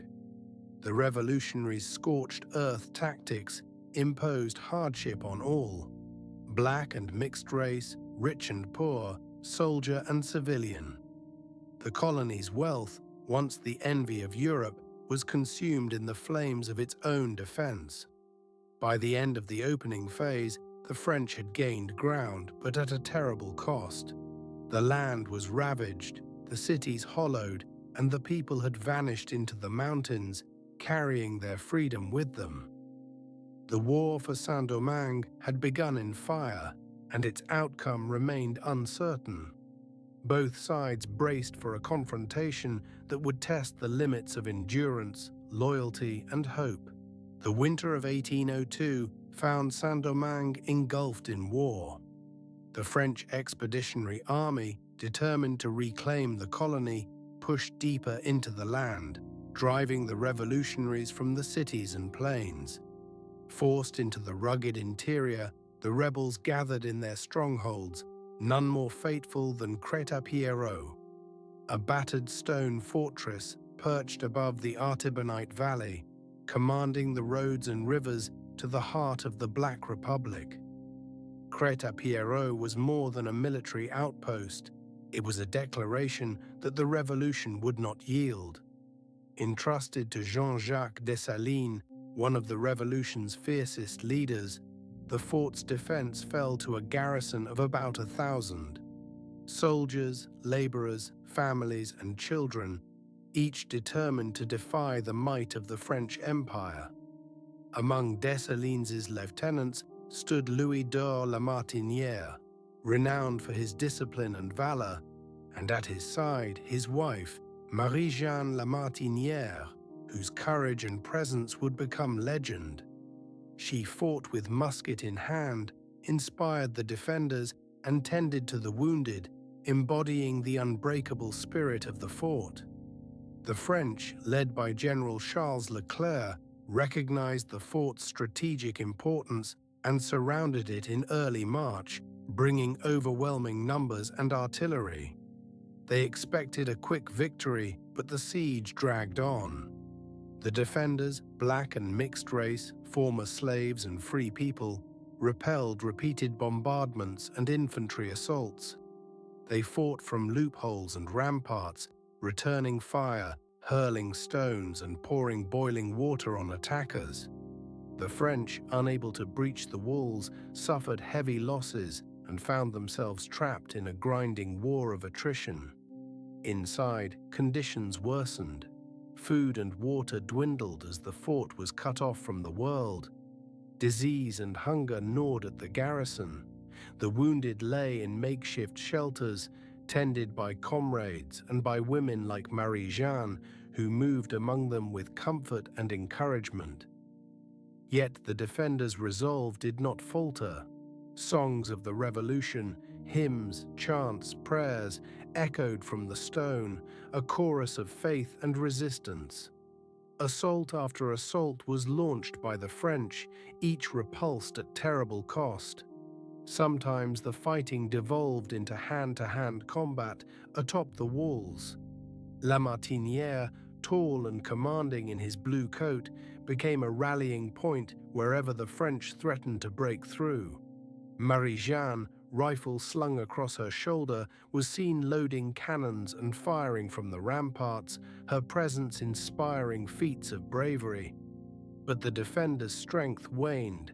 Ammunition ran low. The well inside the fort was hit by French shells, leaving only rainwater and desperation. Outside, the French suffered too.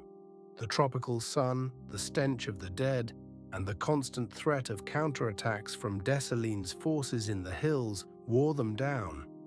Leclerc's officers grew frustrated, and their men were demoralized by the resistance of insurgents they had expected to collapse. By late March, Dessalines knew Crête-à-Pierrot could not hold much longer. Supplies were gone, and the French prepared for a final assault. Rather than surrender, Dessalines planned a breakout. In the pre-dawn darkness of March 24th, the garrison gathered their remaining ammunition, tended to the wounded, and prepared for one last desperate attempt. With a sudden burst of gunfire and the blare of horns, the defenders stormed out, catching the French by surprise. In the chaos, most of the garrison escaped, though many fell, including women and children. Lamartinière and Marie-Jeanne survived, slipping away into the hills, bloodied but unbowed. The French finally occupied the fort, but victory was hollow. Hundreds of their own lay dead or wounded, and their aura of invincibility was shattered. The defense of Crête-à-Pierrot became a crucible for the revolutionaries, forging their resolve anew. News of the stand spread across Saint-Domingue, inspiring others to resist and proving the French could be fought and bled. Crête-à-Pierrot became a symbol not of loss, but of unbroken spirit. The courage of Dessalines, the steadfastness of Lamartinière, the heroism of Marie-Jeanne, and the endurance of the nameless men, women, and children within those walls became a rallying cry. Even in apparent defeat, the defenders exposed the limits of French power and showed that the fight for liberty in Saint-Domingue would not end with the fall of a single fort. As the guns fell silent and the smoke cleared, the revolution entered a new and perilous phase. Toussaint Louverture himself would soon face the greatest test of his life, as the struggle for Saint-Domingue continued. The battered survivors from Crête-à-Pierrot slipped back into the mountains and sugar fields, their escape a testament to the revolution's resilience. Yet the siege had cost the rebels dearly, and the French, under General Charles Leclerc, pressed their advantage. Across Saint-Domingue, the French army, still formidable despite yellow fever's toll, drove deeper into the interior. Now all eyes, friend and foe alike, turned to Toussaint Louverture. Toussaint, the self-declared governor-general, had long been the revolution's keystone. His authority, forged by military victories, and his 1801 constitution was both shield and target. As Leclerc's legions advanced, Toussaint faced a grave dilemma: continue open warfare and risk utter devastation, or seek an accommodation that might preserve some measure of freedom for his people. The French, recognizing his influence, reached out with promises: peace, safety, and the maintenance of emancipation. For a moment, negotiation seemed possible. Throughout the spring of 1802, tense parleys unfolded. Leclerc and his lieutenants, including General Jean-Baptiste Brunet, assured Toussaint that his rank and property would be respected if he submitted. Toussaint, ever the strategist, weighed these assurances against the realities on the ground. He demanded guarantees, not just for himself, but for the liberty of all the formerly enslaved. The French, under Napoleon's orders, played a double game, offering words of conciliation while quietly plotting to eliminate their most formidable adversary. Reluctantly, Toussaint agreed to lay down arms.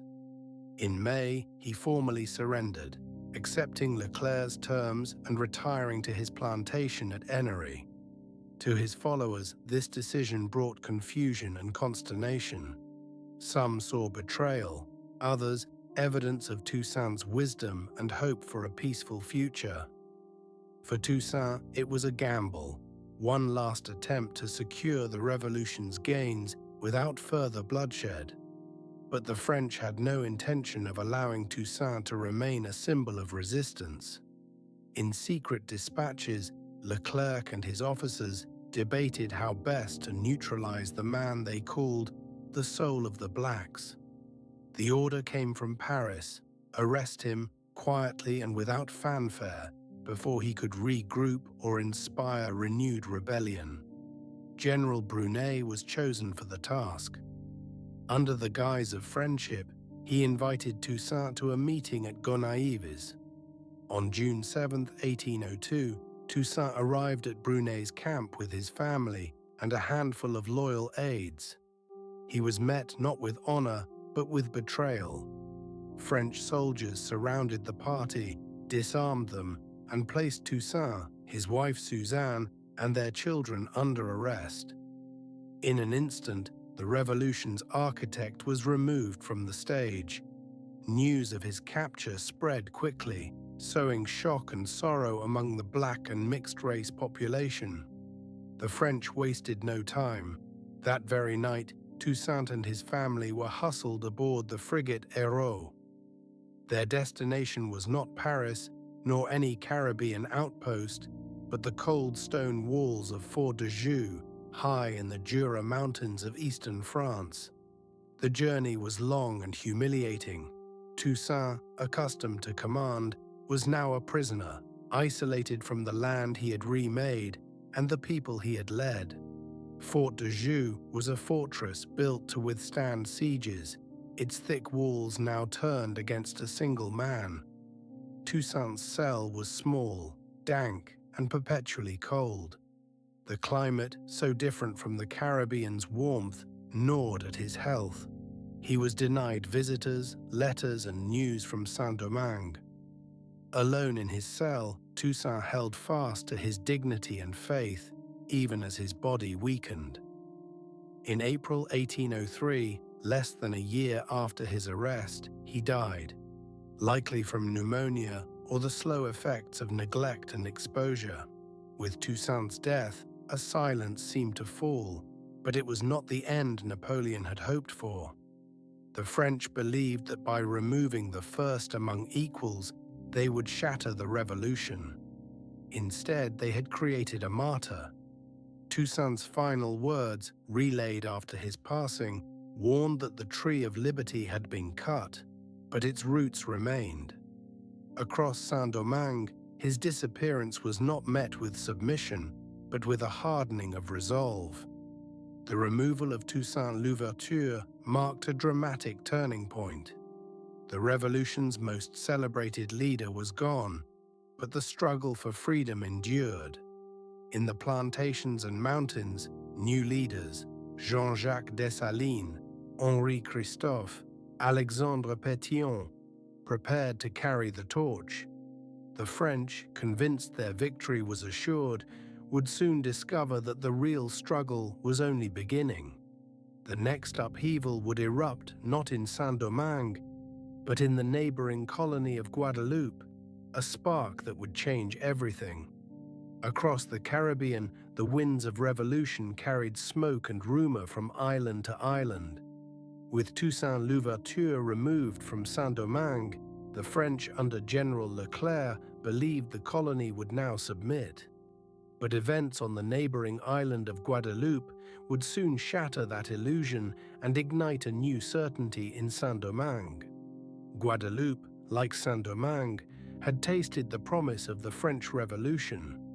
In 1794, the French Republic abolished slavery in its colonies, and the enslaved people of Guadeloupe seized their freedom.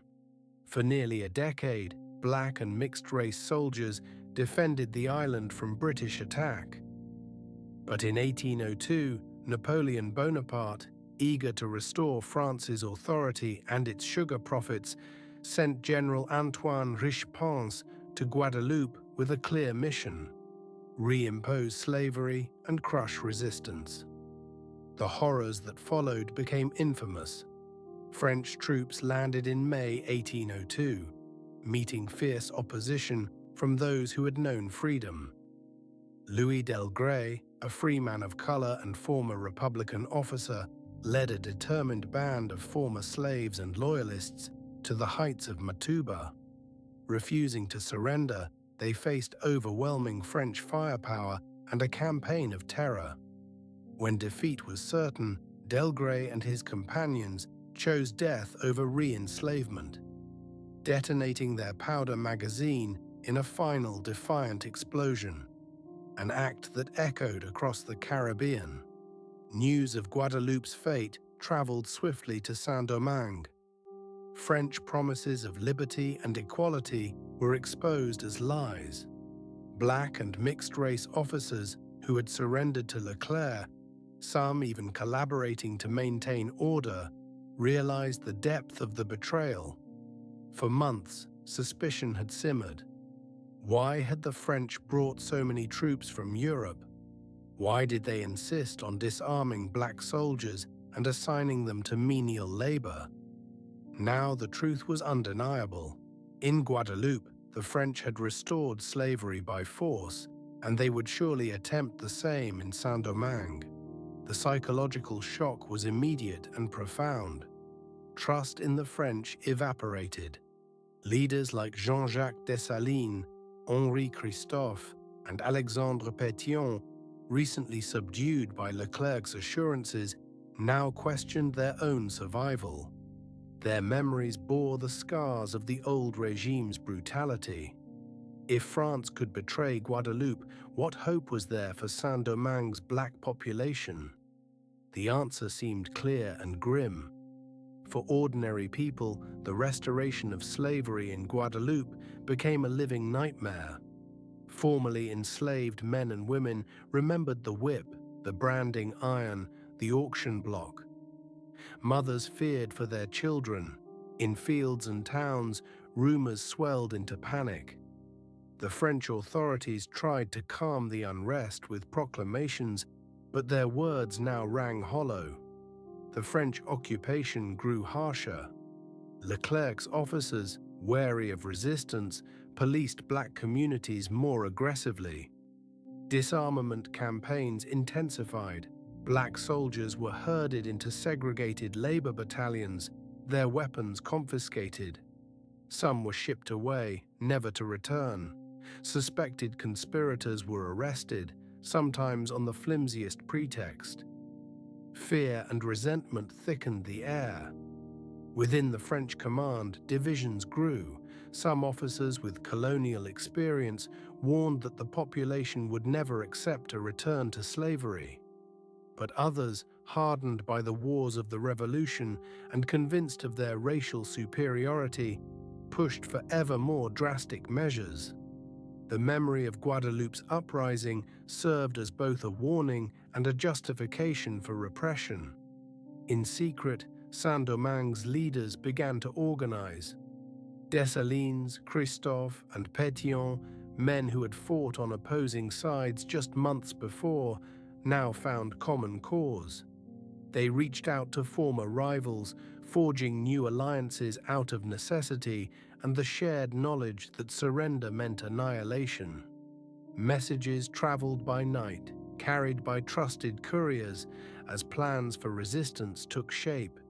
With each new atrocity reported from Guadeloupe, the resolve of Saint-Domingue's people hardened. The hope of coexistence with France vanished.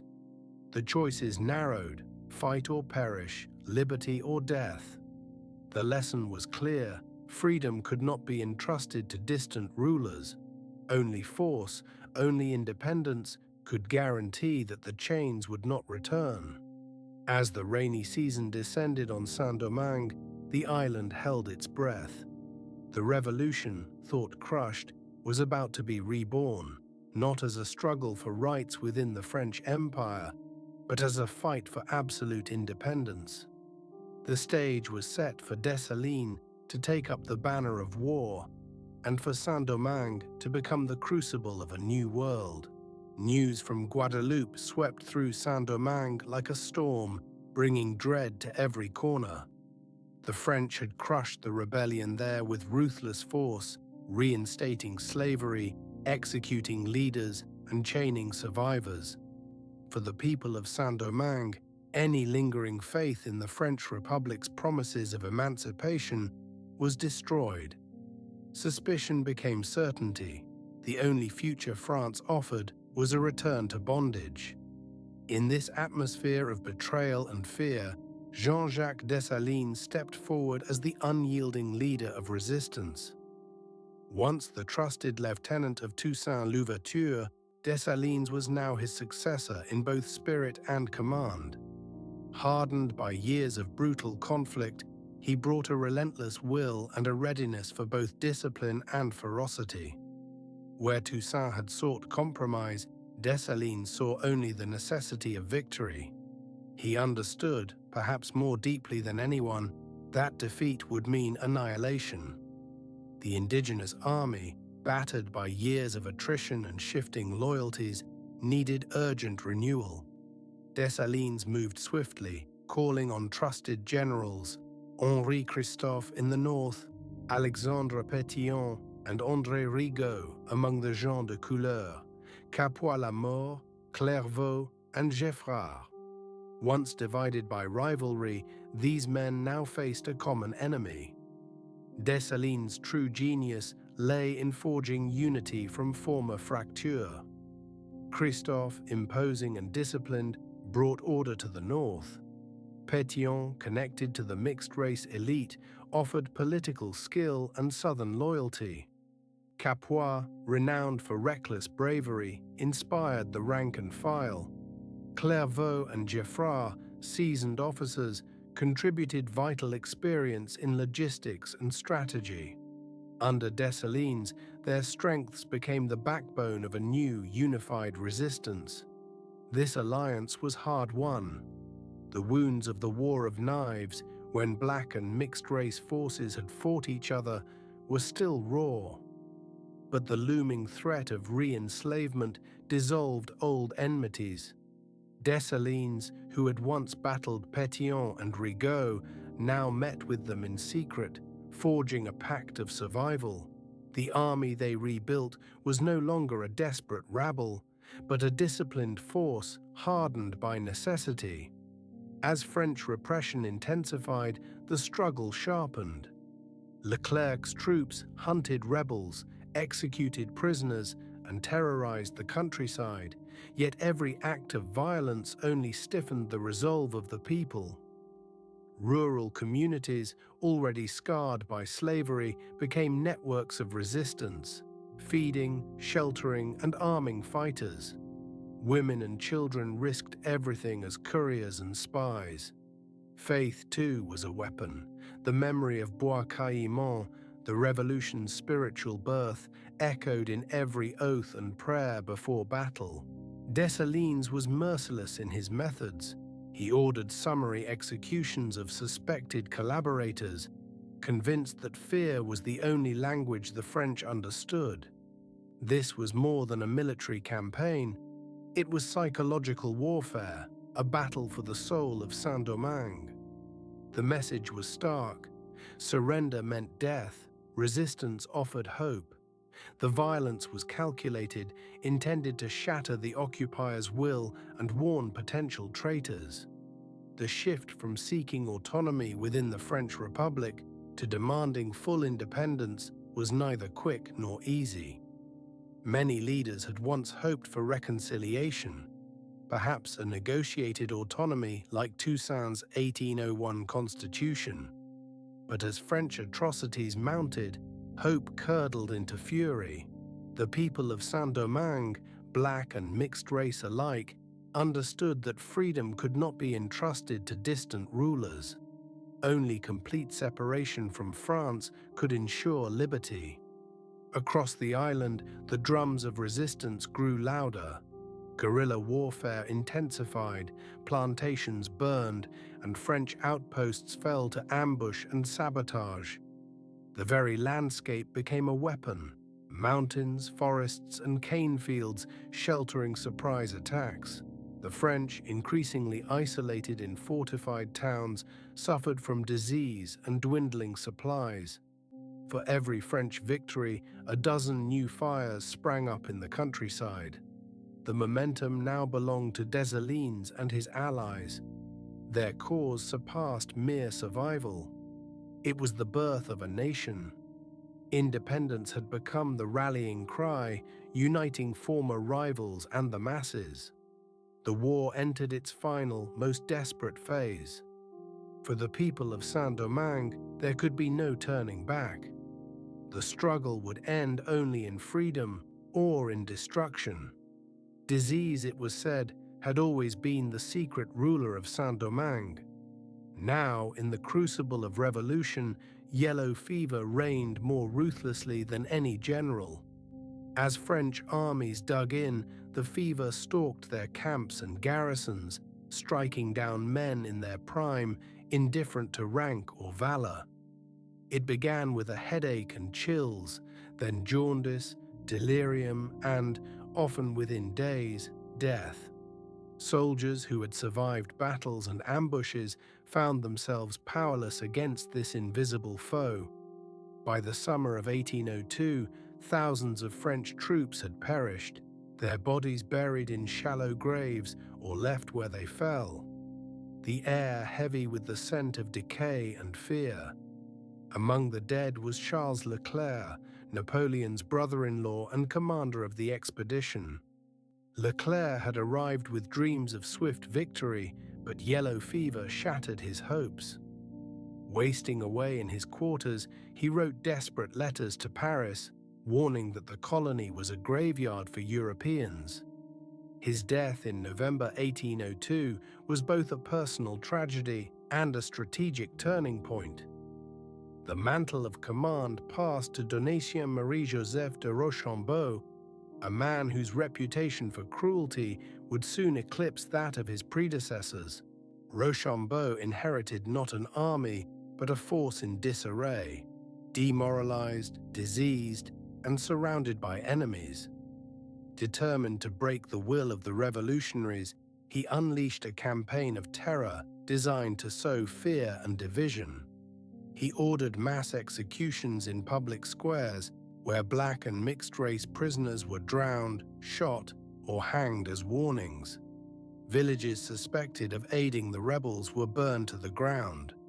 The line between soldier and civilian, between combatant and non-combatant, was deliberately erased. Atrocities became policy, justified by the claim that only terror could restore French authority. Rochambeau escalated the brutality in ways that shocked even hardened observers.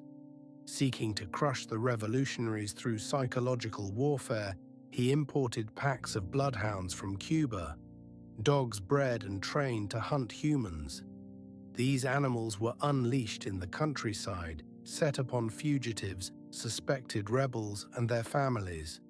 The horror of being hunted by dogs became a symbol of this new phase of the war, one in which the struggle was not only for liberty, but for survival itself.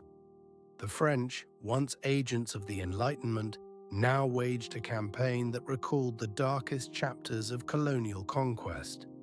The violence was not one-sided. As the French abandoned any pretense of restraint, so too did the revolutionaries.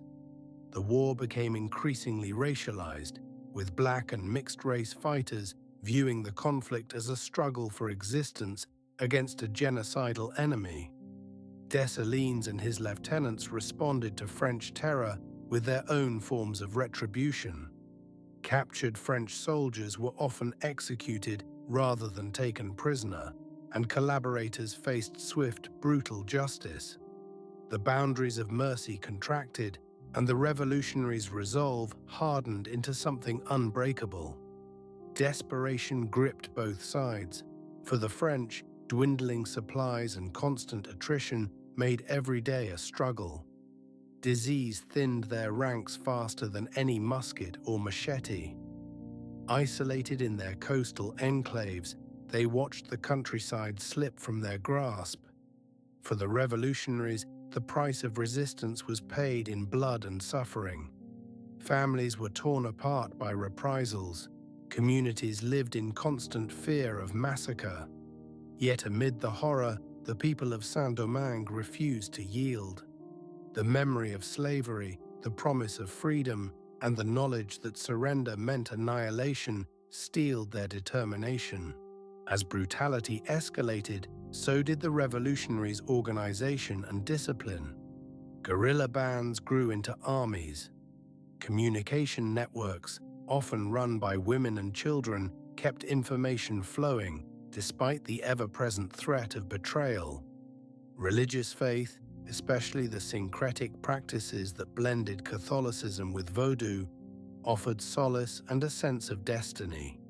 Songs and prayers became weapons of morale, binding the fighters to each other and to the cause of liberty.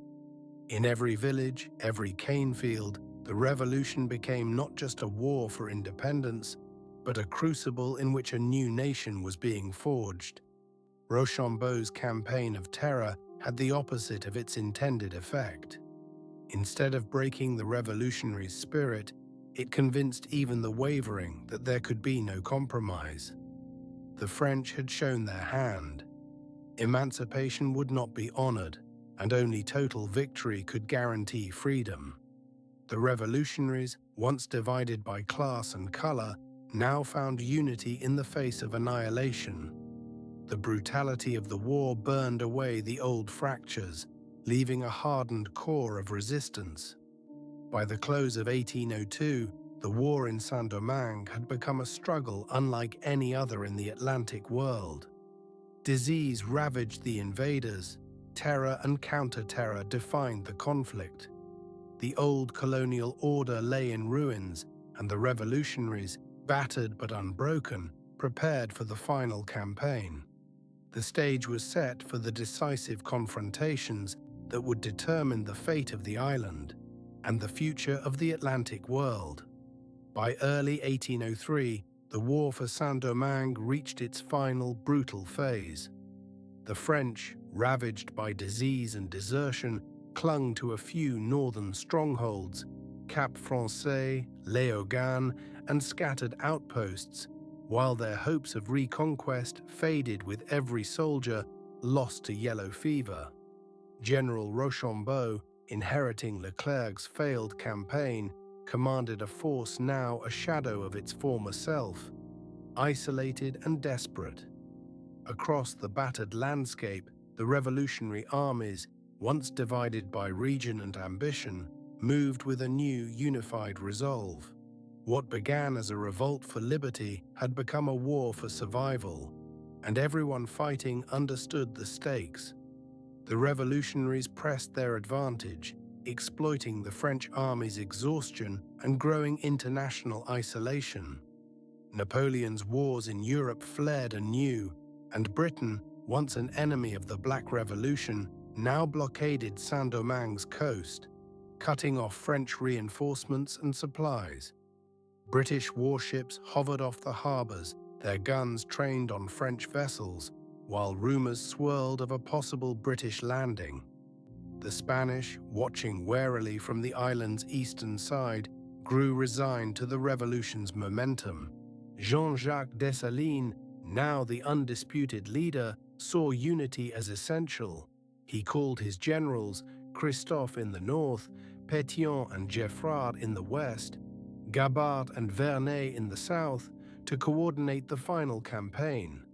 No longer would rivalries threaten the revolution's fate. The armies of the north, west, and south closed in on the French, tightening an inexorable noose. In the countryside, the revolutionary flag, blue and red, the white of France torn away, became the banner of a new national purpose. In May 1803, delegates gathered at Arcueil, a small town west of Port-au-Prince, for a pivotal congress. Legend holds that here the blue and red of the new flag were sewn together, symbolizing the union of black and mixed-race Haitians and the erasure of the old colonial order. The Arcueil Congress marked more than symbolic unity. It created a provisional government, a unified command, and a public commitment to independence. The revolution was now a fight for a sovereign nation. On the ground, the war became relentless. In the north, Henri Christophe led the siege of Cap Français, encircling the city and cutting off supplies. Guerrilla bands raided French positions, torching plantations and ambushing convoys, while the Revolutionary Army, hardened by years of conflict, pressed ever closer. The French, desperate, fortified their positions and waited for reinforcements that would never come. Starvation and disease gnawed at their ranks as much as revolutionary bullets and bayonets. In the west, Alexandre Pétion's forces advanced on Port-au-Prince, driving the French from one strongpoint to the next.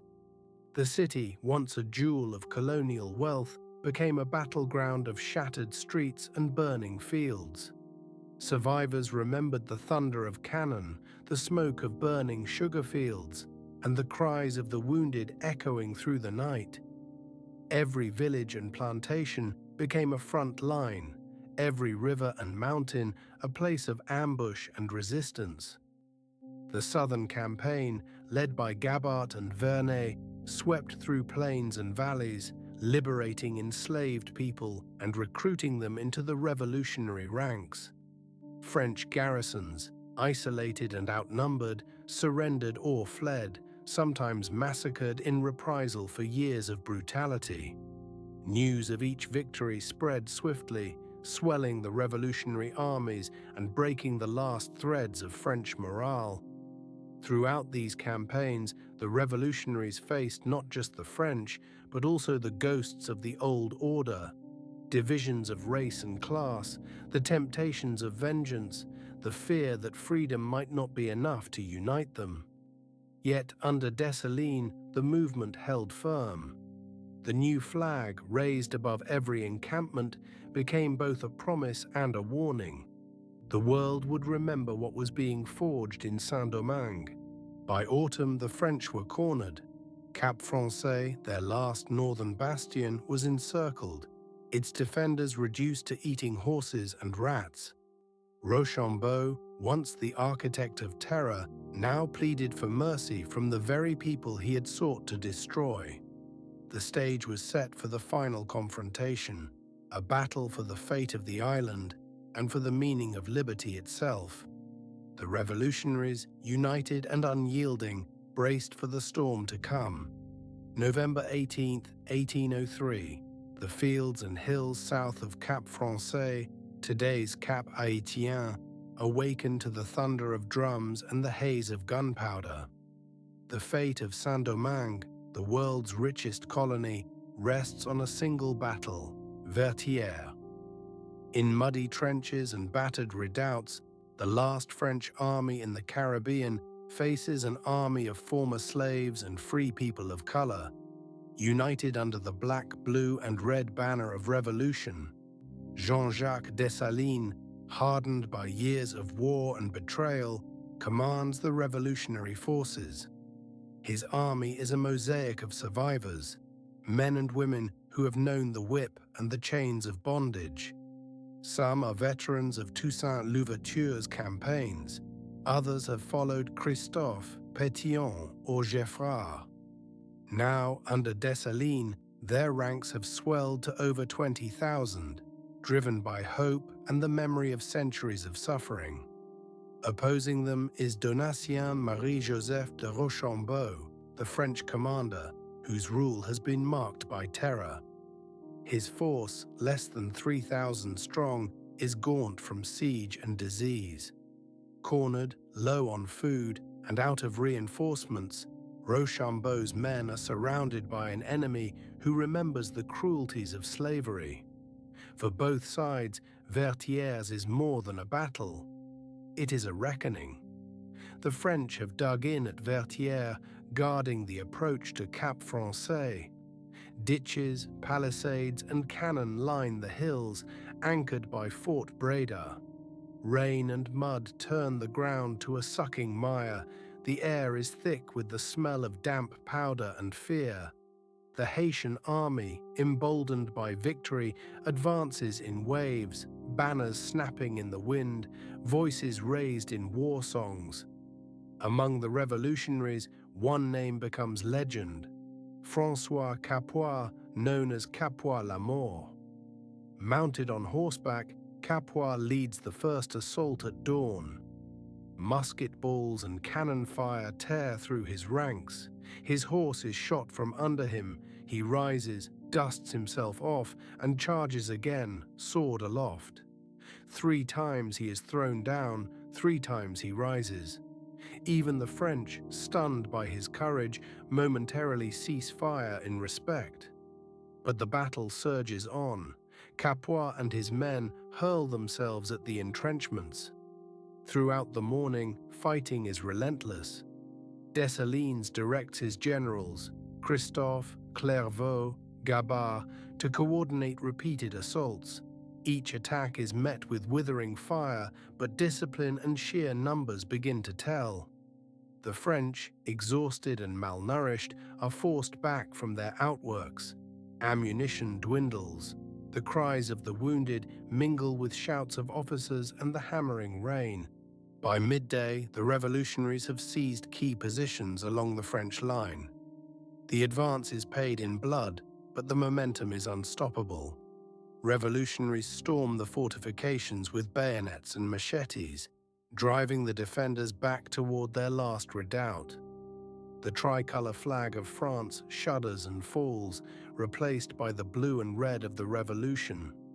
Capua, bloodied but unbowed, is among the first to breach the ramparts. Rochambeau, realizing the hopelessness of his position, orders a desperate counterattack.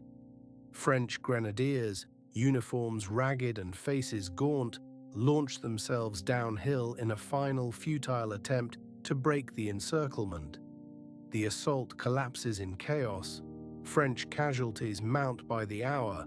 Nowhere is safe from the relentless pressure of Dessalines soldiers who fight with the conviction that surrender is not an option. As dusk approaches, the French lines buckle.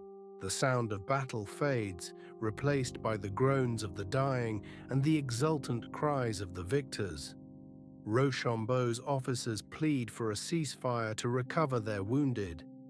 Dessalines, remembering past massacres and betrayals, grants a brief respite. But the meaning is clear: the French are finished. The road to Cap Français and to the sea is open. That night, under a sky swept clean by rain, the French army begins its withdrawal. Rochambeau, defeated and beset by mutiny, sues for terms. The British blockade tightens around Cap Français, trapping the remnants of the French force. Within days, the tricolour will be lowered for the last time in Saint-Domingue. The Battle of Vertières is more than a military victory. It is the moment when the enslaved and the free, the Creole and the African-born, force the greatest empire in Europe to its knees.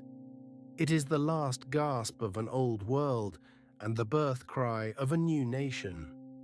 The price is paid in countless lives, but the dream of freedom, forged in fire and blood, will not be denied. With Vertières, the revolutionaries achieve what no slave uprising in history ever had. The French are broken, independence is within reach, and the world watches in disbelief. The dawn of a new era is at hand. At dawn on November 19, 1803, Cap Français was forever changed. The battered French tricolour was lowered from its ramparts as General Rochambeau, defeated and desperate, entered negotiations under the wary eyes of British warships and resolute Haitian forces. Surrender came swiftly. The French would evacuate. Their soldiers and civilians granted safe passage to waiting ships under British escort. There would be no immediate reprisals, but everyone understood the world had shifted overnight. Across the plantations, word spread quickly. By whispered message, coded drum, and the silent joy in the eyes of survivors. The French, so recently masters, now hurried to the docks, clutching what little they could carry. Their ships, watched by Haitian sentries and harried by British blockades, became the last lifelines of a broken empire. By December, the final French vessels slipped away, carrying with them the last remnants of colonial rule. Saint-Domingue, the pearl of the Antilles, was now free. Yet victory brought heavy burdens. Years of war had left the land scarred, fields burned, towns ravaged, families torn apart, and more than half the population lost. The survivors, once enslaved, now faced the daunting challenge of forging a new society from the wreckage. At the forefront was Jean-Jacques Dessalines, the general who had outlasted Louverture, Leclerc, and Rochambeau. His authority was absolute, forged in the fires of revolution rather than inherited privilege. In the final days of 1803, Dessalines gathered his lieutenants and revolutionary leaders in the battered but unbroken city of Gonaives. There, on January 1st, 1804, they assembled in solemn ceremony. Dessalines stood before them and proclaimed the independence of a new nation. His words were formal, but their meaning thundered: "We must live independent or die." With that declaration, the world witnessed the birth of Haiti, the first nation founded by formerly enslaved people who had overthrown their masters and defeated a European empire. They chose not the colonial name Saint-Domingue, but Haiti, Haiti, as the island's original Taíno inhabitants had called it. This was a deliberate rejection of the old order, a tribute to the land before conquest, and a bold statement of a new beginning. Haiti would not be a recycled colony, but a nation forged by those once denied even the most basic rights of humanity. The news of Haitian independence sent shockwaves across the Atlantic. In the United States, Cuba, Brazil, and Jamaica, the reaction was disbelief and dread. For enslaved and free black communities throughout the Americas, Haiti's triumph was a beacon, proof that the chains of slavery could be broken, that the mighty could fall. For slaveholders and imperial officials, Haiti was a nightmare, a living challenge to the racial hierarchies and economic systems on which their power rested. The specter of another Haiti haunted their policies and their dreams for generations. Dessalines and his government knew the stakes. Haiti's very existence defied the established order. The new nation would be isolated, condemned, and surrounded by hostile powers. But on that first day of January, none of that could diminish the achievement. The revolutionaries, men and women who had endured the lash and the chain, now stood as citizens, authors of their own fate. They vowed never to return to bondage and to defend their hard-won freedom against any threat. The meaning of Haitian independence was seismic. Here was a nation not just liberated, but born of the struggle against slavery itself. Its creation exposed the hypocrisy of Enlightenment ideals when reserved for the privileged. It forced the world to confront the universality of liberty and the reality of race and rights. Haiti's revolution was not merely a local event, but a rupture in the global order, a signal that the age of empires would not last forever. As the sun set over Gonaïves that first day of independence, Haiti's future was uncertain. The wounds of war would take time to heal, and the world would not welcome this new Black Republic. Yet for a moment, the people of Haiti stood together, free, sovereign, and determined that their struggle and sacrifice would not be in vain. The declaration of Haitian independence in January 1804 brought the end of one struggle and the birth of another. Saint-Domingue, once the richest colony in the Caribbean, lay in ruins after years of war. Its fields smoldered, towns scarred, and its people, black, mixed race, and white, carried memories of violence and betrayal as fresh as the ashes on the ground. Haiti emerged not in peace, but in a tense limbo between hope and dread. Jean-Jacques Dessalines, the victorious general, now faced the daunting task of forging order from devastation. His authority was unquestioned, yet always under threat. Revered as a liberator, he was haunted by the knowledge that Haiti was surrounded by hostile powers. France, Britain, Spain, and the United States viewed the new republic with horror and suspicion, seeing in its revolution a threat to their own slave-based societies. The fear that Haiti's uprising might inspire similar revolts left the nation isolated and its leaders painfully aware of the dangers lurking beyond their shores. Inside Haiti, the trauma of the past shaped every decision. The formerly enslaved had endured years of terror as the French and their allies tried to restore slavery by force. The memory of Leclerc's betrayal, the mass executions, and the violence against families and communities was still raw. The possibility that the French might return, or that the remaining whites might conspire to bring them back, cast a long shadow over the fragile independence. In this atmosphere of suspicion and existential dread, events took a tragic turn. Determined that slavery would never return, Dessalines made a fateful decision. In early 1804, he ordered the systematic killing of most of the remaining white population. Over several months, massacres swept through towns and countryside. Men, women, and children, those who had not already fled, became targets. Some skilled professionals, a few medical workers, and certain Polish soldiers who had fought alongside the revolutionaries were spared. But most were not. The violence shocked the world. In the United States and Europe, the massacres became a symbol of revolutionary excess and racial vengeance, fueling racist propaganda and deepening Haiti's isolation. For many outsiders, the events of 1804 confirmed their worst fears about what might happen if the enslaved were ever to rise up. Yet to Dessalines and his followers, the killings were not simply acts of revenge, but a brutal necessity to ensure that the horrors of slavery could never return. As long as a white planter class remained, the threat of French reconquest lingered. But the violence of 1804 left deep scars. Haiti's independence was marked by the trauma of both enslavement and retribution. The massacres created divisions within the new society. Some leaders, especially those of mixed ancestry or with ties to the old order, were deeply uneasy with the bloodshed. The killings did not create unity, but suspicion and fear.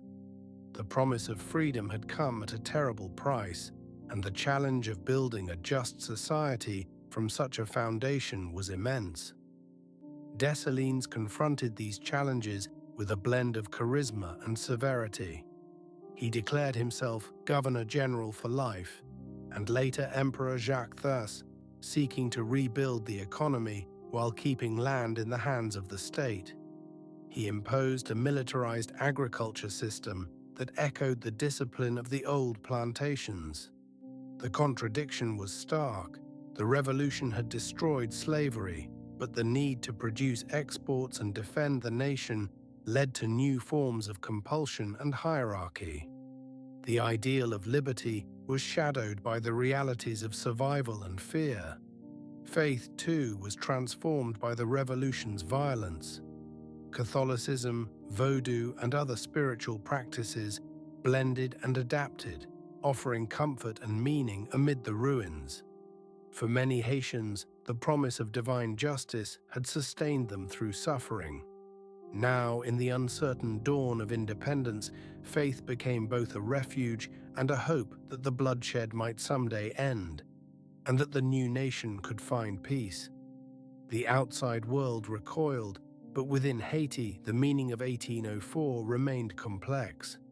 The revolution had toppled one of history's most brutal slave regimes, but the cost was immense. Liberation brought not simple order, but a legacy of pain, paranoia, and unfinished dreams. The Haitian people had seized their freedom, but the world was not ready to accept them. Punishment by isolation would soon follow. Haiti's hard-won independence in 1804 was not met with celebration, but with a chilling silence from the world's powers. The triumphant Black Republic, born from the only successful slave revolt in history, found itself alone, cut off, condemned, and surrounded by hostile seas. As the guns fell silent, a new war began, one of isolation, suspicion, and relentless economic strangulation. No nation recognized Haiti's sovereignty. The United States, itself a slaveholding republic, recoiled in horror at the news from Saint-Domingue. American newspapers warned of contagion, fearing Haiti's example would ignite rebellion in the South. In Washington, Thomas Jefferson, who had once championed liberty and equality, moved swiftly to quarantine the revolution. The US closed its ports to Haitian ships and embargoed trade, determined to wall off the new nation's revolutionary ideals. American merchants, who had once thrived on Saint-Domingue's sugar and coffee, now sailed elsewhere, leaving Haiti's harbors quiet.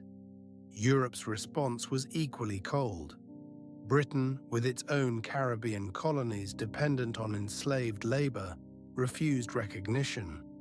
Spain, ruling the eastern half of Hispaniola and much of the Americas, saw Haiti as a dire threat.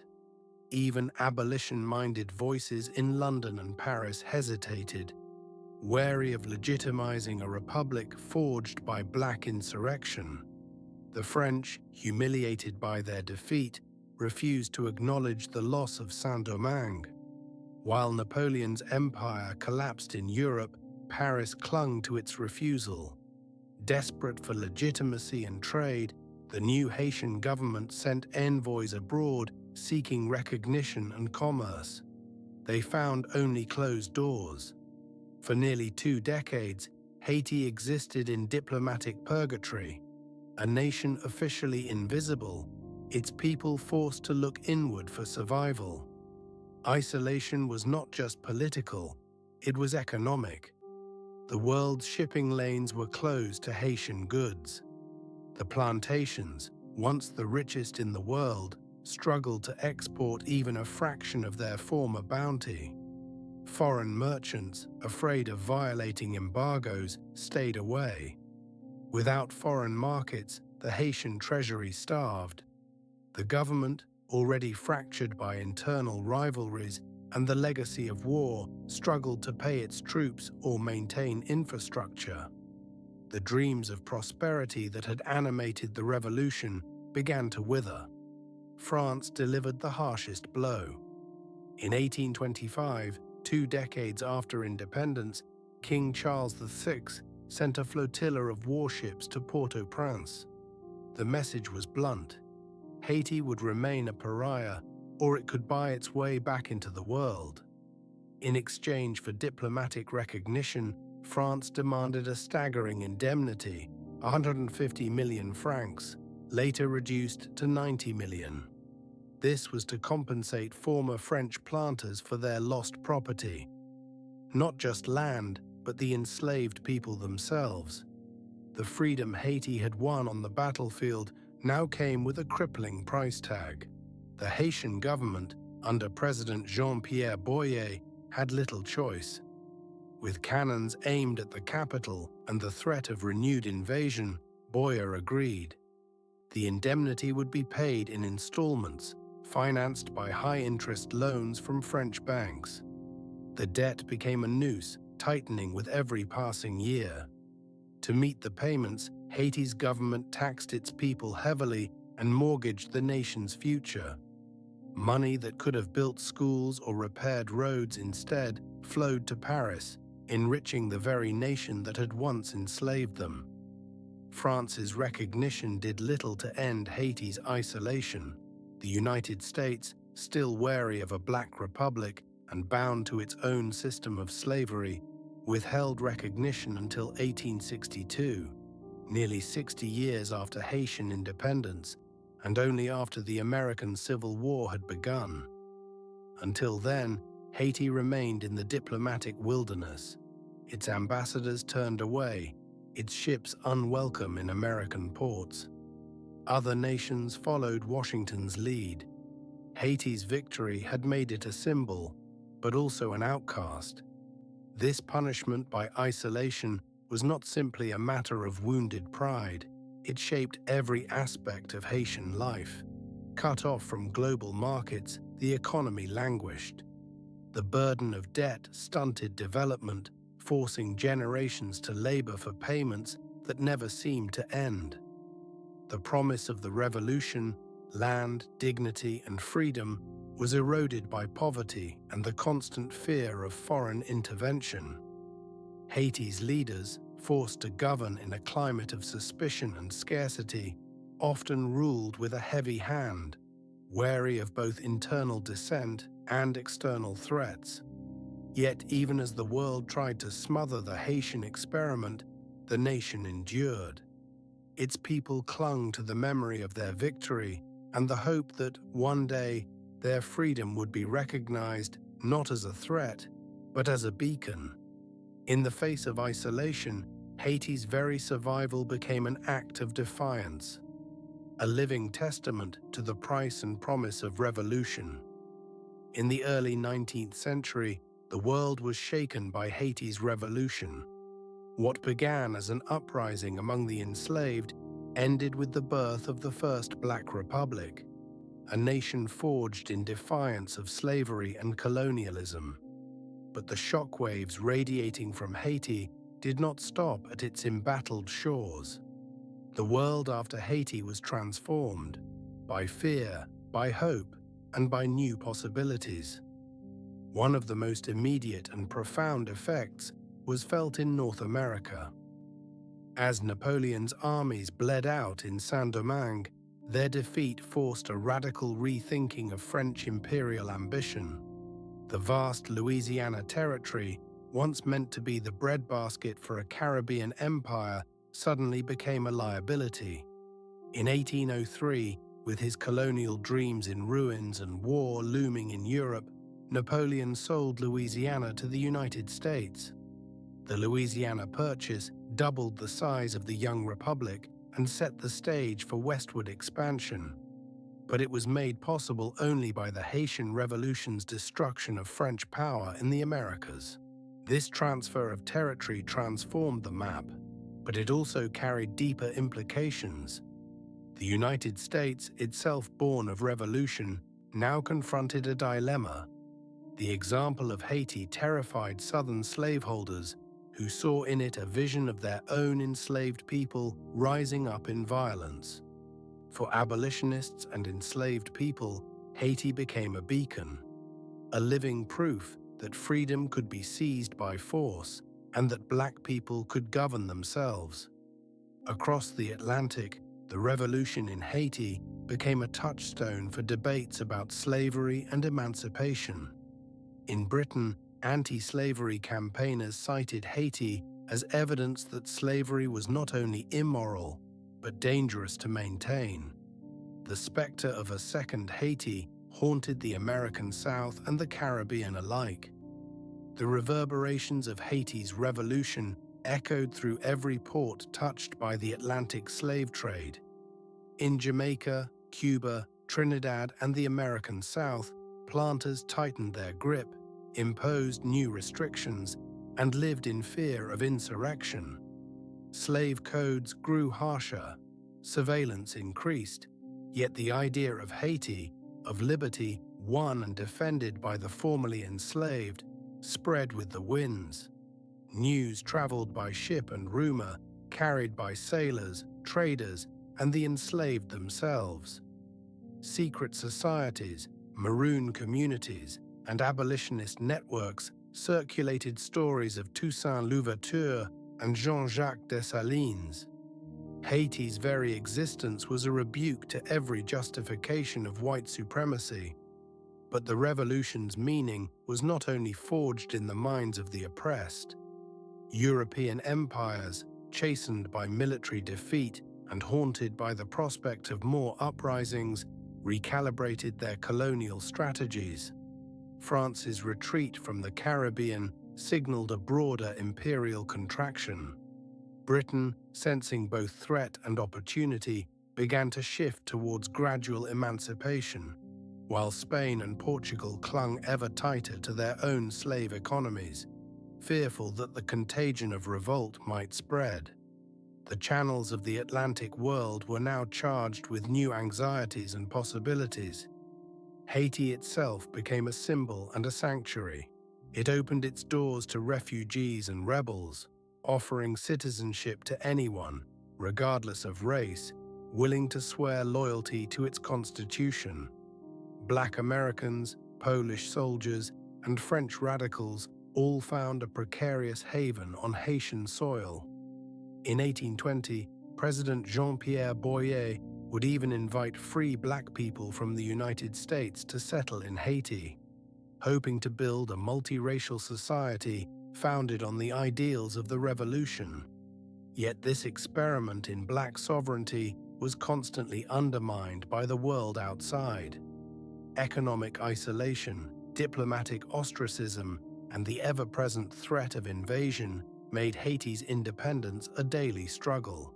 For the slaveholding powers, the Haitian Revolution was a nightmare that could not be erased. In 1811, Charles Dessalines led a massive slave revolt in Louisiana, echoing the tactics and slogans of the Haitian rebels. In Jamaica, rumors of Haitian support fueled slave conspiracies. In the United States, every major slave rebellion, from Gabriel Prosser to Nat Turner, was haunted by the specter of Haiti.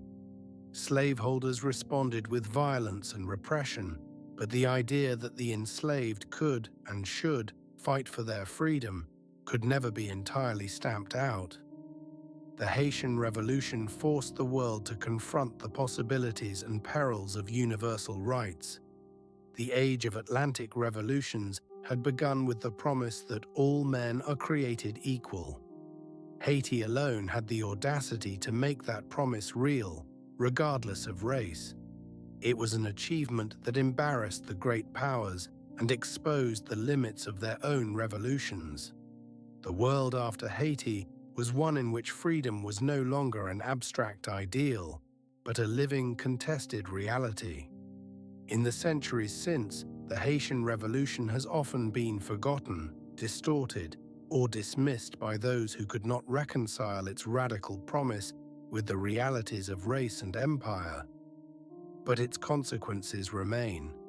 The revolution in Haiti shattered the old order of the Atlantic world, inspired generations of freedom fighters, and forced the world to ask who has the right to be free and who has the power to decide. Its legacy is one of hope and warning, a testament to the price of liberty and the enduring struggle for justice. The world never quite knew what to do with the Haitian Revolution. Its triumph was undeniable, the only successful slave revolt in modern history, the birth of the first Black Republic, and the defeat of Europe's greatest military power. Yet instead of celebration, Haiti was met with punishment and silence. In the years after independence, the nation became a pariah, ostracized, isolated, and forced to pay for its audacity. But the revolution's meaning and memory would prove harder to suppress than any nation. The paradox began the moment of victory. In 1804, Haiti's leaders declared their struggle had not only freed a people, but struck a blow at the very system of slavery. The world recoiled. The United States and most European powers refused to recognize Haiti for decades, fearing that acknowledgement would ignite rebellion on their own plantations. French newspapers decried the new nation as a horrible example. The American South watched in terror, tightening slave codes and erasing Haiti from public discourse. Yet, in black churches from Philadelphia to Kingston, Dessalines' proclamation was whispered like a prayer. The cost of this revolution extended far beyond the battlefield. In 1825, French warships arrived off Haiti's shores, demanding reparations for the loss of its property, the enslaved people who had freed themselves. Under threat of violence, Haiti agreed to pay 150 million francs, a sum so vast it crippled the young nation's economy for over a century. Loans from French banks, at predatory rates, locked Haiti into a cycle of debt and poverty. This was the price exacted by the old world for daring to imagine a new one. Yet the revolution's signal could not be snuffed out. News of Haiti's victory traveled with sailors, soldiers, and refugees. Across the Atlantic, abolitionists and radicals seized on Haiti as living proof that the enslaved could rebel and govern. In Britain, Wilberforce and Clarkson invoked Haiti in Parliament. In France, Victor Schulcher would later call it a moral turning point. In the American South, the specter of Haiti haunted every plantation. fueling both repression and dreams of freedom. Within Haiti, the memory of the revolution became the foundation of national identity. The names of Toussaint Louverture, Jean-Jacques Dessalines, and Henri Christophe were carved into every town square and sung in every rural gathering. Haitian constitutions, from 1805 onward, enshrined the principle that no one could be enslaved on Haitian soil, and that any enslaved person who set foot in Haiti was instantly free.